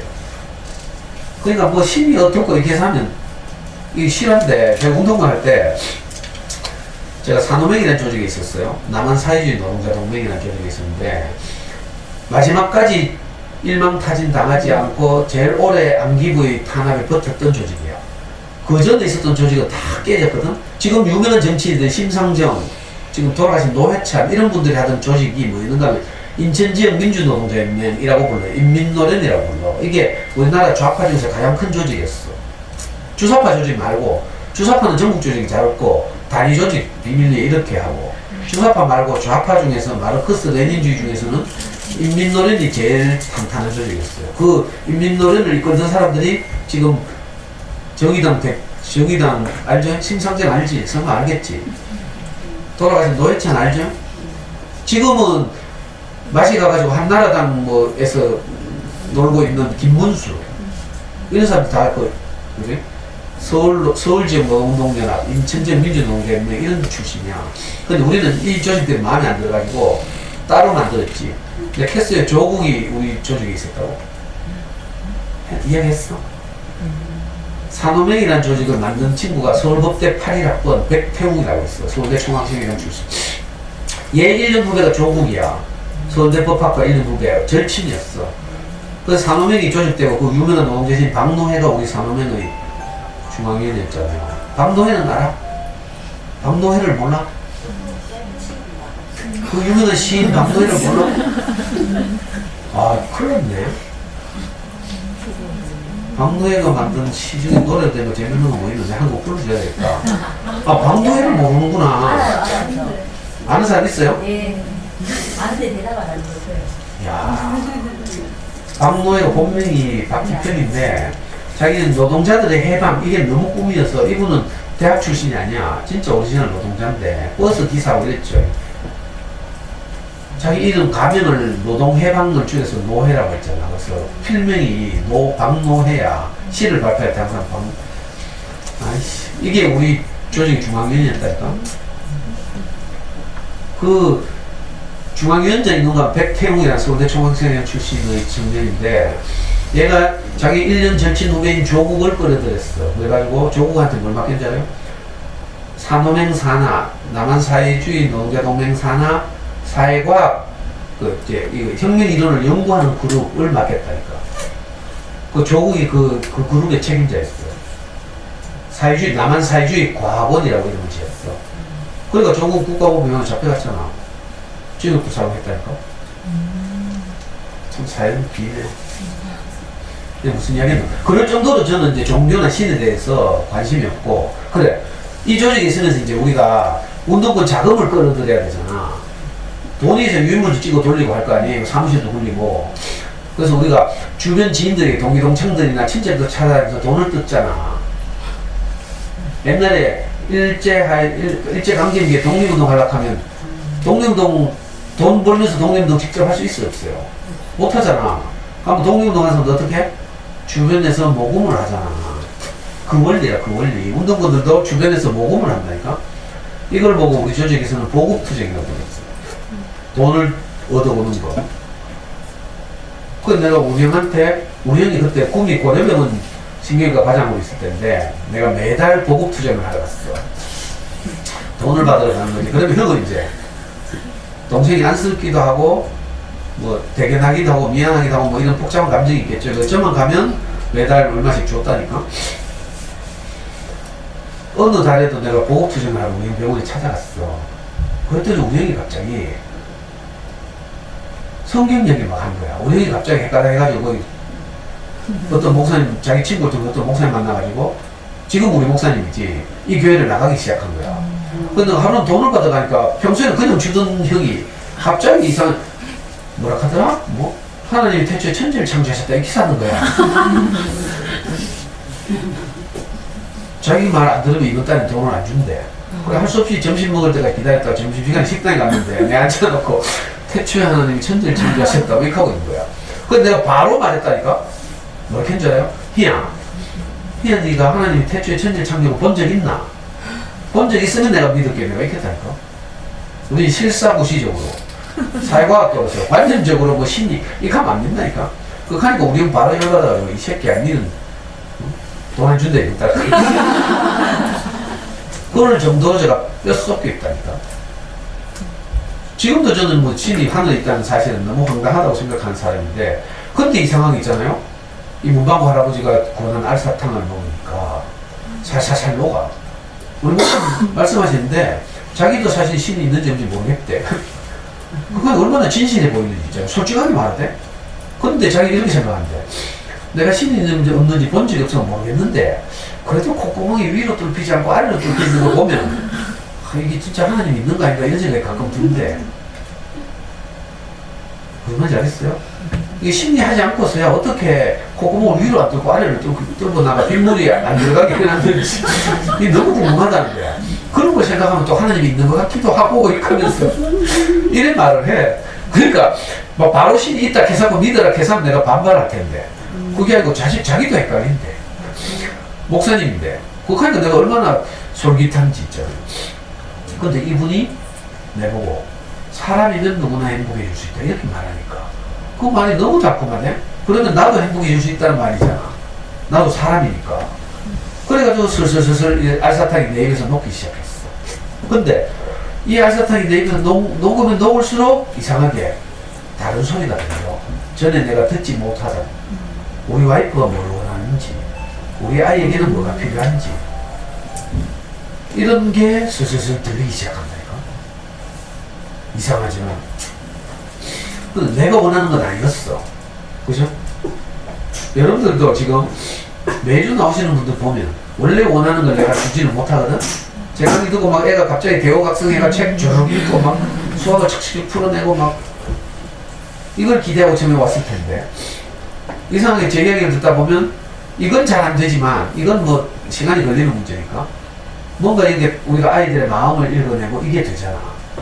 동동이가 지금 알사탕을 먹고 나니까 아빠의 마음을 알게 됐죠. 아빠 평소 하는 말은 엄마 없이 할머니도 돌아가시고 그죠? 이렇게 아이들 키우니까 너무 걱정이 되고 염려가 돼서 하는 말들 퇴근하고 와서 하는 말들 다 잔소리잖아. 근데 그 잔소리는 전부 뭐예요? 아이에 대한 깊은 애정을 담고 있는 거잖아요. 근데 알사탕이 녹으니까 어떻게 돼? 아빠 마음이 보이는 거지. 저도 어떤 말을 계속 들었는데 그 말이 너무 달콤해서 내 안에서 살살 녹더니 내가 사람의 마음이 보여. 그죠? 그리고 이게 좀 심해지면 아까 예수가 제자들을 그 눈을 뜨게 하는 것처럼 있잖아요. 사람이 선명하게 보이기 시작한 거예요. 어떤 사람? 저는 다 내 같은 사람밖에 없는 줄 알았어요. 행복에 대해서 모르고 불행하고 어떻게 살아야 될지 모르고 다 이런 사람들이죠. 그런데 처음으로 저는요 어떤 말을 계속 듣다 보니까 사람이 보이는데 어떤 사람이 보이는가 하면 나와 다른 사람이 보여.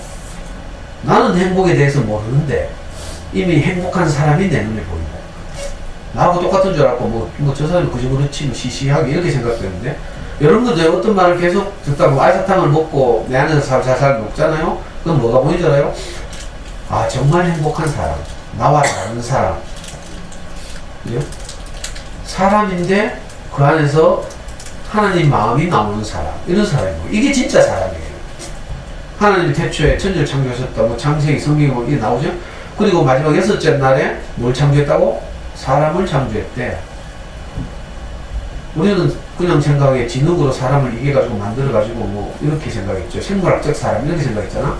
알고 보니까 거기서 만들었다는 그 사람은 생물학적 사람이 아니더라. 어떤 사람? 하나님 마음을 표현하는 사람. 네, 지난주에 말씀드렸죠. 우리가 하나님을 죽었다 깨어나도 직접 볼 수는 없어요. 여러분 신을 본 사람 있어요? 없죠. 근데 어떤 사람을 봐? 신 내린 사람을 보는 거지.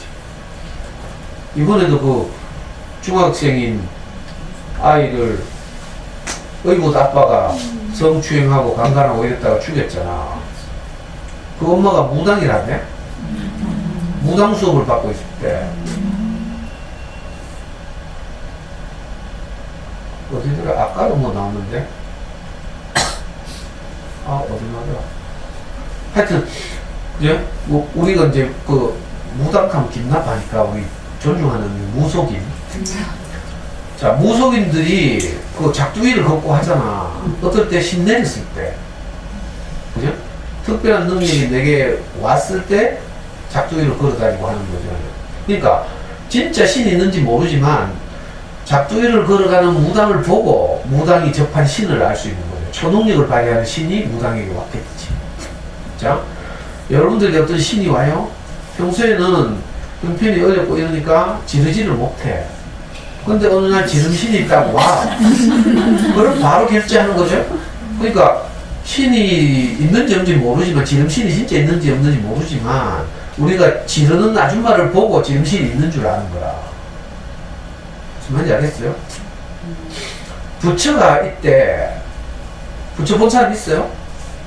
절에 가서 이상한 그 구리로 만든 그걸 보고 부처라고 생각하는 거 아주 촌스럽고 소박한 아마추어죠. 진짜 부처는 뭐, 그지? 어디 있는지 몰라. 우리 안에 있대, 불성이 있대. 공간 사람들에 따르면. 근데, 우리 사람 안에 있다고 하는 이 불성이 최초로 인도의 어떤 조그만 왕국의 왕자를 통해서 실현됐어. 이 조그만 왕자의 이름이 시다르타죠. 이 시다르타를 통해서 우리 안에 있다고 생각했던 불성이 처음 나타났어. 이걸 보고 붓다라고 그래요. 부처라고 그러죠. 원어로 붓다. 그러니까 시다르타를 통해서 나타나신 부처님. 이렇게 된 거야. 부처님이 어딘지 몰라. 신이라는 게 원래 형상이 없잖아요. 모양이 없어. 그래서 모른다니까. 근데 어떻게 알아? 사람을 통해서 나타난 걸 보고 아, 부처님이 계시는 것 같다. 이렇게. 왜? 시다르타를 따라다닌 제자들이 시다르타의 설법을 듣고 감동을 받고 뭐 영향을 받고 했잖아요. 그래서 경전을 만들고 했겠죠. 그리고 나서 이제 이게 점점 후세들에게 영향을 미쳐서 지금도 절에 가면 가장 중앙에, 대웅전 중앙에 앉아있는 분은 석가모니 부처님이죠. 무슨 말인지 이해가 돼요? 자, 석가모니는 자연인이야. 시다르타라는 청년, 인도의 왕자. 왜 사람은 태어나서 병들고 아프고 뭐 슬픔을 겪다가 죽어야 하는지, 이건 뭐예요? 생로병사라고 하죠. 이 석가모니께서는 생로병사가 왜 일어나는지가 너무 궁금해서 출가를 했다고 하잖아요. 아버지한테 그렇게 말했대. 아버지가 이거 내한테 대답해주면 내가 출가 안 하고 그냥 왕자로 살겠습니다. 근데 아버지 대답 못 하잖아. 왜 사람은 태어나서 늙고 병들고 죽는지, 생로병사가 왜 있는지 너무 회의가 들어서 그래서 출가를 했대. 그래서 뭐 보리수 나무 밑에서 수행을 하다가 어느 날 깨달았다잖아. 그래서 여러분들이 부처님 하는 말을 잘 이해해야 돼. 그 절에 대웅전에 있는 그 구리로 만든 동상, 그게 부처님 아니에요, 사실은. 이 미개한 중생들을 위해서 눈에 보이도록 해놓고 그거 보고 뭐 빌으라고 하는 거지. 그게 진짜 시골 할매들을 위해서 만들어 놓은 거지. 대학 나오고 똑똑한 현대 아줌마들이 아직도 절에 가서 등 달고 있어. 그 진짜 고수들은 뭐예요? 자기 안에 있는 부처를 찾기 위해서 일생을 공부하는 거죠. 이게 안 되면 어떻게 돼? 윤회를 해서라도 다시 사람으로 태어나서 또 자기 안에 있는 부처님을 찾겠다는 거잖아. 그러니까 보이지 않는 부처라. 부처는 보이지 않는 분인데, 석가모니, 시다르타라고 하는 그 어린 청년을 통해서 부처님 마음이 제자들에게 전해졌어. 그래서 최초로 나타난 부처님을 석가모니 부처님이라고 하고, 이분을 존중하고 하는 것이 지금 오늘날 불교가 된 거예요.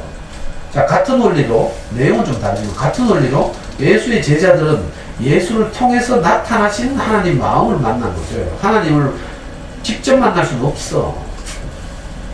형체가 없으니까. 그리고 어떤 마음을 만나는 거죠. 지금 이 꼬마도 자기가 너무 행복하게 살고 싶잖아요. 엄마도 없고 외롭고 자존감도 낮고 이런데 이상하게 무방구에서 먹는 알사탕을 먹었는데 그 알사탕이 자기한테서 녹을 때마다 상대방의 마음의 소리가 들리고 마음이 읽히고 이런 거야. 이걸 사실은 모든 인생이 찾고 있는 거죠. 저는 독지가를 찾는 줄 알았는데 그게 아니었어. 돈 좀 보태준다고 내 인생이 달라지진 않거든. 그래서 냉정하게 말하자면 우리 목사님은 혹시 주변에 친척이나 친구들이 돈을 빌려주려 하거든, 특히 노름하거나 주식하는 사람들이 돈을 빌려달라 하거든, 우리 목사님이 이렇게 말했어요. 돌려받지 않을 마음이 있거든 빌려주래. 돌려받을 마음이 있거든 절대 빌려주지 말아요. 관계 끊어지거든. 친척 간에 관계 끊어져. 특히 노름하다가 빚진 사람들에게 절대 돈 빌려주면 안 돼. 왜? 노름한 사람들은요, 절대 자기 노름빚의 액수를 다 말하지 않아. 일부만 말하고 빌린다니까. 그 밑빠진 독이 물붓기지. 이거 노름해봐야 안 돼. 빌려주면 밑빠진 독 물붓기가 친척이라도 빌려주면 안 돼. 우리 목사님 극하대 그래. 절대 받을 생각이 있으면 빌려주지 말아요. 받지 않을 마음이 있거든, 뭐 도와주든지. 그리고 돈을 그렇게 도와줘서 주식 망하는데 계속 투자해서 본전 찾으고 하는 사람 도와주는 건 그건 완전히 관계 끊어지고 안 되는데 그거 줘서 될 일이 아니라는 거야. 무슨 말인지 알겠어요? 주식하는 사람도 노름하는 사람도 본질은 똑같아. 자기 인생이 행복해지고 싶은데 어떻게 행복한지 몰라. 근데 노름하면요 뭐 이상한 호르몬이 나오거든. 남과 그 경쟁하고 다투고 이럴 때 이상한 호르몬이 나온다니까. 도파민인지 뭔지 뭐. 그게 중독 호르몬이지, 중독 호르몬. 요즘 연예인들 마약 하잖아. 그죠? 그 무대 앞에 선다는 게 수많은 스트레스거든. 우리는 막 겉으로 보기 비까번쩍해가 막 행복할 줄 알지만 천만 봤습니다. 다 우울증이고 허무하고 있잖아. 그게 또 오래 가나? 사이클이 아주 짧죠. 연예계라는 사이클이 아주 짧아. 한때 스타덤에 올랐잖아. 몇 년 지나면 사라지고 없어. 소녀시대 뭐 옛날에 그죠? 요즘 소녀시대 누가 해요? 아무도 안 가지. 그러니까 이게 보통 스트레스, 허무 이런 게 아닌 거라. 그러니까 연예인들일수록 그 허무를 지우고 싶어서 그런데 손댈 가능성이 현저하게 높다. 그러니까 그런 것들이 우리 인생을 행복하게 하지 않는다. 사실 진짜 행복하게 하는 어떤 것이 있어. 알사탕. 이걸 보고 불자들은 붓다라고 불렀고요. 예수의 제자들은 그리스도라고 불렀어. 옛날에 자기들이 기다렸던 정치적 왕이 아니고 사람을 통해서 나타났던 마음. 예수라는 사람을 따라다니다 보니까 너무 행복했어. 그래서 늘 같이 살고 싶은 거지. 왜? 예수를 통해서 다른 보통 사람들에게는 없는 어떤 마음이 나타났거든. 그 마음을 내가 접촉할수록 내가 행복해지고 내가 자존감이 높아지고 사람이면 행복해질 수 있다고 하니까 얼마나 좋아요. 난 거짓말이라도 그 말 믿고 싶었다니까. 그리고 실제로 행복해졌잖아요. 뭐 내가 스스로 행복하다고 하면 좀 이상하지만 내하고 같이 사는 우리 아들이 가잖아. 우리 애는 내려올 때마다 해요. 어떻게 해서 우리 가족이 이렇게 행복하게 됐지? 난 너무 행복한 사람인가 봐. 이렇게. 이상하죠? 저는 옛날에는 항상 물었어. 엄마 아빠 잘 사나 하면서 걱정이 됐나 봐. 아빠는 날카롭지 엄마는 멍청하지. 엄마는 그냥 멍청하다가 이거 뭐야. 우리 아이는 좀 개념이 없어. 하여튼 같이 살면 미친다니까. 왠지 알아요? 우리 애하고 저는 천재잖아. 머리가 너무 잘 돌아가. 근데 우리 아이는 좀 약간 푼수 같아. 미안한데 사실이야. 살 수 없어. 우리 아이 공부 잘했다 그래도 경대 사군대 나왔잖아. 시골 그 청도에 있는 풍각면에 있는 풍각중학교에서 3년 내 전교 1등이다.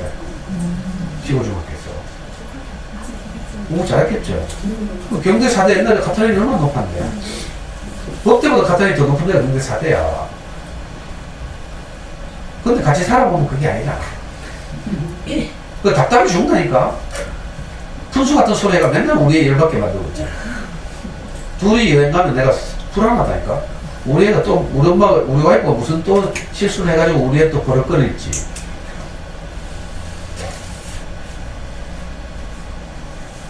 그런 데 있잖아요. 그래서 늘 불안했거든. 맨날 신경질 내고 내 신경질 때문에 우리 와이프 울고 막 이건 늘 패턴이잖아. 그러니까 우리 애가 대학 초반에 서울 가면 있잖아. 엄마 아빠 잘 사나 하면서. 요즘 안 싸우나 하면서. 요즘은 그런 말 안 해. 이제 질문도 안 해. 신기하죠? 왜? 이 알사탕이 사람을 이렇게 다르게 만든 거죠. 보이지 않던 것이 보이게 돼. 내 주변에 어떤 사람이 보인다니까? 눈을 뜨고 나면 이 신라 문가에서 씻었던 소금 있잖아요. 그죠? 어떤 말을 들게 이거 메타포잖아요. 문학적으로 비유한 거죠. 침을 뱉어서 지능이 이겨가지고 눈에 밝아가지고 물가에 가서 씻으라 했대. 이건 말하면 좀 어려운데 침은 사람 입에서 나오잖아요. 흙은 사람이죠. 그 소경이 있는 상태의 사람을 흙으로 지었다 하잖아. 흙에 예수의 입에서 나오는 어떤 그죠? 다른 무엇이 들어가면 이 말이죠. 그러면 눈이 떠지는 거야. 저도 어떤 말이 내게 들어왔어? 아무것도 아닌 먼지 펄펄 다니는 흙 같은 인생에게 어떤 말이 계속 들려왔어. 그랬더니 행복이 뭔지 알게 된 거야.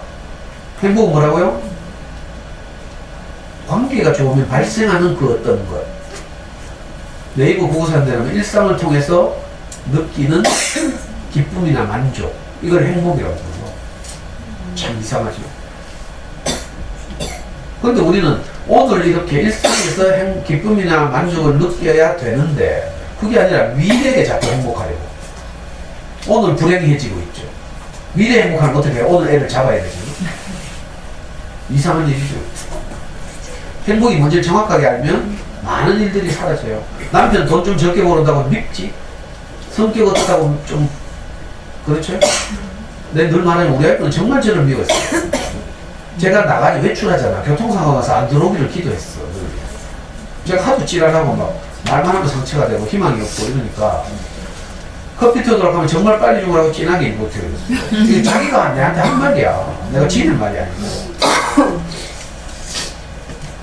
희망이 없었어요. 근데 지금 어떻게 되는지 알아요? 내가 거실만 나가면 내한테 슬그머니 다가온다. 끌어안으려고. 어제도 내가 막 강의하러 준비하러 나가면서 있잖아. 오늘 아침이구나. 텔레비에서 뭐 이상한 거 하더라. TV조선이, 우리 집 TV조선 안 보는데 어떻게 TV조선 틀어놨다. 거기 뭐 트로트 대회를 했는 것 같대. 미스 트롯인가 해가지고 뭐 거기서 1등 하네 2등 하네 뭐 쭉 오늘 막 뭐 하더라. 패널들 나와가지고 막 그 정리하는 프로그램을 하대. 그 나 저게 뭔가 싶고 이렇게 가서 보는 데 있잖아. 왜 뭐 슬슬슬슬 다 오대? 그 옛날에 그랬잖아요. 정말 미워했거든. 저한테서 나올 것이 없으니까, 행복하게 할 것이 없으니까. 근데 제가 이제 알사탕을 자꾸 먹고 이러다가 비로소 사람이 보이게 됐어요. 어떤 사람? 하나님의 마음을 표현하는 사람. 그죠? 붓다를 자기 자신으로 살아내는 시따르타 같은 사람. 이런 사람이 내 눈에 보이는 거였죠. 내용은 달라. 불교나 동양종교는 우리 안에 그게 있다고 생각한다? 그러면 한편 얼핏 들으면 자존감이 높아지죠. 와, 사람 안에 불성이 있어. 자존감 높아지잖아. 그죠? 근데 사실 알고 보면 뭐죠? 겸손해지잖아요. 우리 안에 없을 뿐더러 여러분들 자기 스스로 돌이켜보라고 우리 안에 불성이 있는지 없는지. 저 안에는 뭐 불자의 비율도 없어. 내 안에 있는 게 아니고 나는 외부에서 무엇이 오더라니까. 이게 결정적인 차이죠. 그 부처님 말씀, 우리 목사님 말씀 결정적 차이가 그거예요. 내 안에 뭐가 있다고 생각하는 이게 동양종교. 특히 저 뭐지? 길거리에서 막 포기하는 애들 보니까 대순진대하고 대순진대의 원조가 뭐죠? 증산도. 증산도 내가 하늘이다 하잖아. 그러면 젊은 애들이 확 자부심이 막 생기네. 근데 우리 목사 말씀 들으면 인생은 아무것도 아니다. 흙이다 이건데. 너무 자존감이 낮아지는 것 같죠? 아니에요. 그 말씀을 들은 사람들은 겸손해져. 나는 아무것도 아닌데 내 안에 무엇이 공급되어서 사람의 구조가 원래 그렇다고 했죠. 사람은 아무것도 안 돼. 4시간 지나서 밥 먹으면 짜증나는 게 사람이야. 별거 아니야. 뭐 고상하고 이런 줄 알지? 화장 지워봐. 다 미안하네. 너 엄마도 다 이쁜 줄 알았더니 화장 안 한 엄마들 보니까 진짜 못 봐주겠더라. 화장의 기술이 정말 놀라워. 사람이 이와 같아요. 4시간 동안 밥 먹고 있으면 이상하게 생기려고 배가 꼬르 꺼지는 거죠. 우리 안에 어떤 마음이 오면 내가 풍요로워져서 내가 그 마음을 나도 또 나타낼 수 있고 있다니까. 사람의 본질이 이렇죠. 그래서 저는 불교 안 하는 거야. 내 안에 뭐가 없으니까. 없는 거 찾다가 내 죽으면 안 되나? 아깝잖아. 차라리 내 안에 없는데 외부에서 받으면 된다고 하는 이 말씀 들으니까 너무 신이 나서. 이 아사탄의 꼬마는요, 마지막에 사람이 보이기 시작했어. 자기하고 똑같이 외로운 사람이 보인다? 외로운 친구가? 아까 실루엣이 선명해진 거 봤죠? 전에는 그렇게 생각 안 했겠지. 저 옆에 는 왜 저래 이런 생각했을까요? 저 옆에 는 나하고 똑같구나 이런 생각 안 했죠, 여러분들. 옆집 옆에 보면 마음에 안 들잖아. 그렇죠? 저는 뉴스에 비극적인 일이 나올 때마다 물론 그런 비극은 없어야 되겠지만, 그죠? 남들처럼 막 그렇게 비난은 못 하겠더라니까? 왜? 내 꼬라지도 그러니까. 정말 속상하고 비극적인 뉴스 많이 나오잖아요. 동동이도 마침내 다른 친구도 지처럼 외롭구나 이 사실을 알게 된 거야. 그전에는 지하고 안 놀아주고 그러니까 서운하기도 하고 막, 지는, 쟤도 지하고 똑같은 줄 몰라. 알고 보면요, 우리는 다 좋은 친구를 찾고 있죠. 근데 모른다니까. 아, 저 옆에 있는 저거 화장도 하고 뭐 못 부리고 돌아다니게 보니까 이렇게 생각하고 다 자기대로 이렇게. 사람과 사람이 만나기 어렵죠. 근데 동동이가 마지막에 어떻게 해요? 용기를 내가지고 먼저 말하잖아. 나라고 그러는데. 옛날에는 우리가 이렇게 말 못했다니까. 저 인간이 나를 해칠까 싶어서. 세상이 너무 험하니까 사람 조심하라 하죠? 여러분들 배운 많이 뭐예요? 부모님으로부터. 사람 절대 믿지 마라 이런 말 배우죠.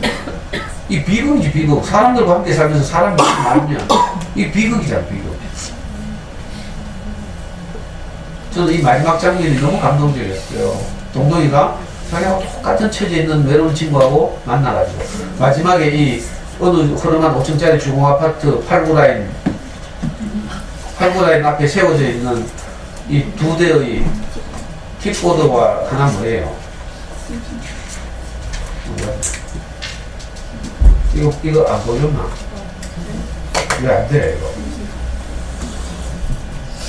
뜻으로 미안한데, 너무 투덜대지 마. 이제 끝낼게. 이 둘이 만나가지고 이렇게, 이건 뭐고, 킥보드, 이건 응? 스케이트보드. 이 둘이 놀잖아요. 너무 친해졌겠지? 그래가지고, 누구 집인지 모르지만 놀러 갔잖아. 이게 얼마나 감동이에요. 얘가 백희야가 뭐 알고 이걸 만드는지 내가 그건 모르겠는데, 다른 척 내는 거 보면 잘 모르면서 우연히 만든 것 같기도 하고. 근데 앞에 킥보드하고, 미안해요. 근데 다음 책 볼게. 나는 개다. 이거 보면 이제 알겠지. 알고 썼는지 모르겠어. 너무 감동적이잖아요. 저도 친구가 하나도 없었거든요. 누가 내하고 친구하겠어요? 이런 친구를. 뭐 환경적으로도 전 친구가 없었고, 왜냐면 계속 이사를 다녀가지고, 초등학교 때 6번 학교를 옮겨 다녔다 했죠. 전학을 다니고, 이사를 다니고 이런 말할 수도 없고, 그래서 풀할 친구가 다 흩어졌죠. 없어졌어. 중고등학교 다녔으면 중고등학교 동기 영창이라도 있겠지. 학교를 못 다녀서 없어. 대학 들어가서는 뭐, 친해지기 어렵죠. 운동권이 친구가 됐지. 근데 제가 망하는 바람에 운동권에서 나왔잖아요. 그 이상한 교회 갔잖아. 운동권 애들 다 저보고 뭐라 하랬어요. 다 니는 막 갔다 이렇게 하나. 실제로 여기 성서에서 운동권 후배 같은 조직 후배 만났어. 식당에서. 그때 목요일 옆에 있었잖아. 얘는 경희대 다니다 왔는데 경희대 다니다 대구에 이제 산호맹을 심으려고 내려오는데 얘가 83학번인가 이래. 우연히 식당에서 만났는데 반갑잖아. 이 새끼 첫 마디가 바로 내를 기분 나쁘네. 너 선배 아직 살아있었네 하면서 막 간 줄 알았더니 살아있었네 이런 취지. 운동권에서는 운동권 열심히 하다가 저처럼 이상한 종교에 가버리면 이거 막 갔다고 생각한다니까. 사실 막 간 게 아닌데. 그 친구가 없어요 저는. 우리 어머니 돌아가셨을 때 제 이름으로 조부는 사람이 아무도 없어요. 저는 동동이보다 더 한 외로운 사람이에요. 그런데 제게는 수많은 친구들이 있죠. 우리 목사님도 내 친구고요. 내 아버지기도 하고, 뭐, 그죠? 내 스승이기도 하고, 내 친구이기도 하고, 내 남편이기도 하고, 사실 이래요. 내가 가장 좋아하는 노래 중에 하나가, 나는야 친구 되신 하나님과 푸른 초장 한없이 거니네. 이런 노래 있어요. 어떤 마음이 내게 친구가 된 거죠. 하나님 마음이 내게 친구가 된 거죠. 그리고 전혀 외롭지 않다니까. 그리고 수많은 형들, 누나들, 동생들이 다 내 친구잖아요. 누가 저하고 같이 놀아주고 살아주겠어요. 25년 동안 내하고 같이 공차 주고 내가 하는 욕 먹어가면서 그래도 형 하면서 따르는 교회 동생들 얼마나 많은지 몰라. 지금도 일요일날 교회 가면 형 축구계 복귀 안 하나 하고 내가 무릎 아파서 1년 동안 축구 못하고 있거든. 요즘 배틀그라운드 한다고 하면 못하지 사실은. 무릎은 나나. 정말 감동이라니까. 아무런 부담 없이 거리낌 없이 내게 나와 친구가 돼서 함께 사는 수많은 사람들이 내게 있죠. 기적이지 않기죠. 동창도 하나 없는 인간이 성질 같아서 마누라한테는 버림받았던 인간이 지금 내 카카오톡 친구가 1,400명, 1,500명이라니까. 많죠. 페이스북 팔로우도 뭐 그렇고. 너무 감사해요.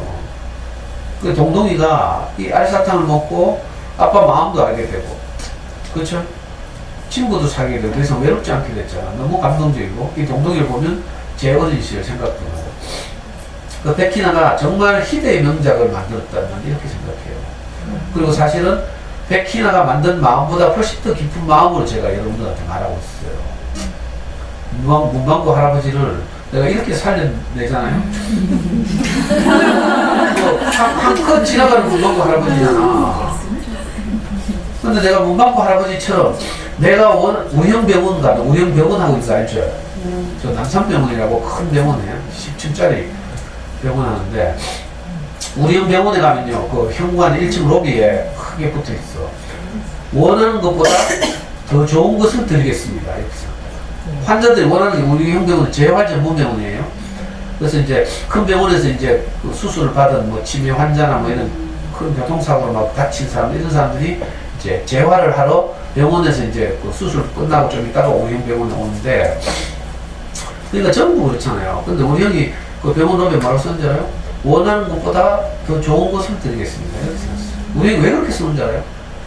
바로 우리 형에게 더 좋은 것이 있기 때문에 그렇게 쓰는 거라. 없는데 어떻게 써놓겠어요? 환자들은 병의 치유만 바라지만 우리 형은 그 사람들의 마음을 치유하고 싶어서. 그래서 우리 형은 실제로 예를 들어 어떤 할아버지가 이렇게 막 다쳐가지고 와서 이제 막 그 입원하고 있잖아요. 그럼 할머니들 와서 막 이렇게 병수발하고 이러거든. 근데 할아버지 할머니는 원수야. 마지못해 병수발 하긴 하지만 사이가 너무 나빠. 그래서 아이고 이 형은 빨리 안 죽나 하면서 발 씻기고 막 이러거든. 그럼 우리 형이 가가지고요 할머니 불러가지고 할아버지한테 미션을 준다니까. 내가 여러분들한테 그 재밌게 미션을 준 것처럼 할머니 할아버지한테 이렇게 말해보세요 하면서 자기 할머니 마음속에 진짜 있는데 표현하지 못하고 아유 이 영감 빨리 안 죽나 하면 그걸 말하게 한다니까. 할머니 이렇게 말해보세요 하면서 우리 형이 직접 말해. 아유 영감 평생 동안 이렇게 수고하고 이렇게 해서 우리가 행복하게 살았어요. 너무 고마워요. 이렇게 말해보라고 한다니까. 그럼 처음에는 아이고 못해요 하면 미쳤어요 하면서 막 이렇게 하다가 이제 우리 형이 진지하게 하니까 할머니들이 용기 내가 크거든. 이거 뭐 텔레비전에 나오는 리얼리티 프로그램 같다? 텔레비전에 가끔 이런 프로그램이지. 그러고 나면 막 할머니들 막 통곡하면서 문자. 말하고 싶은데 말 못하거든. 뭐에 가려 있어서 속았어. 저 인간은 너무 밉다 여기에 사로잡혀서 귀신 들린 거죠 이게. 진짜는 그게 아닌데 자기 속에는 이 영감 너무 고맙거든. 근데 이거 표현을 못해. 뭐에 속았죠. 진심은 그게 아니고 정말 고맙다 하고 싶은데 안 되잖아. 여러분들 이제 다음 주 어버이날 있지? 다다음 주인가? 어버이날 되면요 엄마 부모님들의 가장 큰 선물이 뭔지 알아요? 용돈 드리고 식사하는 거 아니에요. 물론 뭐 다른 거 안 하는 것보다 그거라도 해야 되지만 진짜 우리 부모님들 기쁘게 하는 건 어머니 아버지 당신들이 나를 낳아주셔서 내가 지금 이렇게 행복하게 살고 있습니다. 너무 감사합니다. 이렇게 고백하는 거라. 한번 해보라니까. 그러려면 내가 행복해야 되지. 행복하면 이 말 하게 돼 있어. 이상하죠. 알사탕을 먹고 나면 이 말 저절로 나와. 어떤 엄마는 제 강의 듣다가 헷갈려 가지고 뭐가 내렸어. 신이 내렸어. 그래가지고 있잖아요. 시어머니한테 그 카드라니까. 아 진짜 아까 저 우리 그 영어쌤 정희 친구님을 데리고 온 아줌마 있어. 복댕이라고 있어. 이 아줌마의 둘째 언니. 둘째 언니가 제 강의를 오랫동안 들었는데 어버이날 어느 날 어버이날이 됐어. 시어머니한테 편지를 써가지고 있잖아. 그때 남편은 농공에서 피싱 하다 쫄딱 망했어. 그러니까 돈도 못 벌고 이럴 때야. 너무 속상하고 막 이렇게 먹고 살는데 걱정이야. 근데 이 아줌마가 신이 딱 내니까 이상하게 시어머니한테 그때 편지를 썼다니까. 시어머니 누구 아빠를 병화 경희 아빠를 낳아주셔서 너무 감사합니다. 그랬더니 시어머니가 그날 저녁인가 다음날 아침에 전화가 왔대. 전화가 와서 말을 못하더래. 말이 안 나서 묵묵거리면서 자기 아들을 낳아서 자기한테 보내줘서 자기가 이렇게 행복하게 살고 있다 고백하니까 시어머니가 너무 감동이 돼요. 이 실화예요. 시어머니까지 하라는 기대는 나도 안 하는데 혹시라도 그분이 오시면 여러분들이 친정 엄마한테라도 돈 들이고 이것보다 그게 더 좋다니까. 나는 뭐가 제일 좋은 줄 알아요? 우리 아들이 지가 행복하다고 말하니까 내가 너무 좋다니까.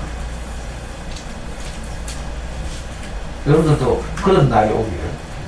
그리고 할 수만 있으면 이번 5월 달에 내가 다음 주에 그 강의를 하겠지만 다음 주에 그 강의 듣고 신이 내려가지고 우리 어른들한테 정말 진심으로 어머니 아버지 나를 낳아주셔서 감사합니다. 두 분 덕분에 내가 이렇게 행복하게 살고 있습니다. 이렇게 고백하는 날이 오기를. 이게 승리죠. 인간 승리. 우리도 그런 말 못했는데 했잖아요. 우리 어머니 돌아가실 때 요 신라병원에 돌아가셨거든. 사지가 마비돼가지고 두 눈은 멀어가지고 7개월 투병하다가 서서히 마비돼가지고 신라병은 우리 형 친구가 한 병원인데 우리 형 보성문화 사니까 가까워서 거기서 돌아가셨는데 다리부터 점점 차가워지대 몸이. 근데 있잖아요. 지금도 우리 형이 돌아가시는 엄마 그지? 그 체온도 슬슬 없어져가는 엄마 그 발을 발끝부터 주무르면서 있잖아. 엄마 귀에 대고 무의식 중이라도 행복하시라고. 우리 그렇게 말했다니까. 그 다리를 주면서 어머니 사랑합니다. 그래서 우리는 어머니 돌아가셨지만 한이 하나도 없어요. 왜? 어머니한테 감사하다 사랑한다 이 표현을 너무 많이 했거든. 왜? 좋은 알사탕을 많이 먹어가지고 그 표현을 못하게 하는 이상한 것이 우리를 누르고 있는데, 그죠? 이걸 보고 제자들이 그리스도라고 불렀어. 그래서 저는 알사탕을 읽으면서 예수의 제자들이 그렇게 기다렸던 바로 그것이구나, 이게 그리스도구나, 이걸 알고 있어요. 그리스도 이게 뭔지 알아요? 사람을 통해서 표현된 하나님, 이게 그리스도예요. 이전에서는 예수만을 보고 그리스도라 하는데 그게 아니죠. 시다르타를 통해서 나타난 부처님, 이걸 보고 석가모니 부처님 이렇게 부르는 거지. 그렇다고 해서 부처님이 석가모니한테 뭐 있어요? 아니죠. 그래서 고승들 돌아가시면 일부러 그 다비식 하잖아. 그래요? 고승들이 일생 동안 살면서 깨달은 부처를 수확하고 그걸 보고 동그란 산이라고 하죠. 사람의 마음을 통해서 나타난, 그죠? 하나님. 이걸 만났을 때 우리가 하나님을 만난 줄 알면, 그죠? 내가 하나님을 만나는 것이고, 그렇지 않으면 평생 가도 하나님 볼 일 없지. 카드 끌어 이제 펜들을 보면서 지림실이 있는 것을 우리가 인식하는 것처럼, 내가 비유를 너무 쉽게 하네. 그러니까 이 동동이에게 우연히 찾아온 알사탕처럼 우리에게도 내가 필요로 하지도 않았는데, 내가 그게 필요한지도 몰랐는데 내게 그 필요가 어느 날 찾아왔다니까. 너무 고맙죠. 나는 그것까지 원하지도 않았거든. 그냥 마누라 도망 가고 애나 좀 키우고 뭐 이것만 기대했는데, 그뿐만 아니라 더 좋은 것도 주시는 하나님을 만났죠. 우리 형제는 한가 봐요. 여러분들이 원하는 것보다 더 좋은 것을 드리겠습니다. 진짜 멋있는 말입니다. 다음 주에 뵙겠습니다.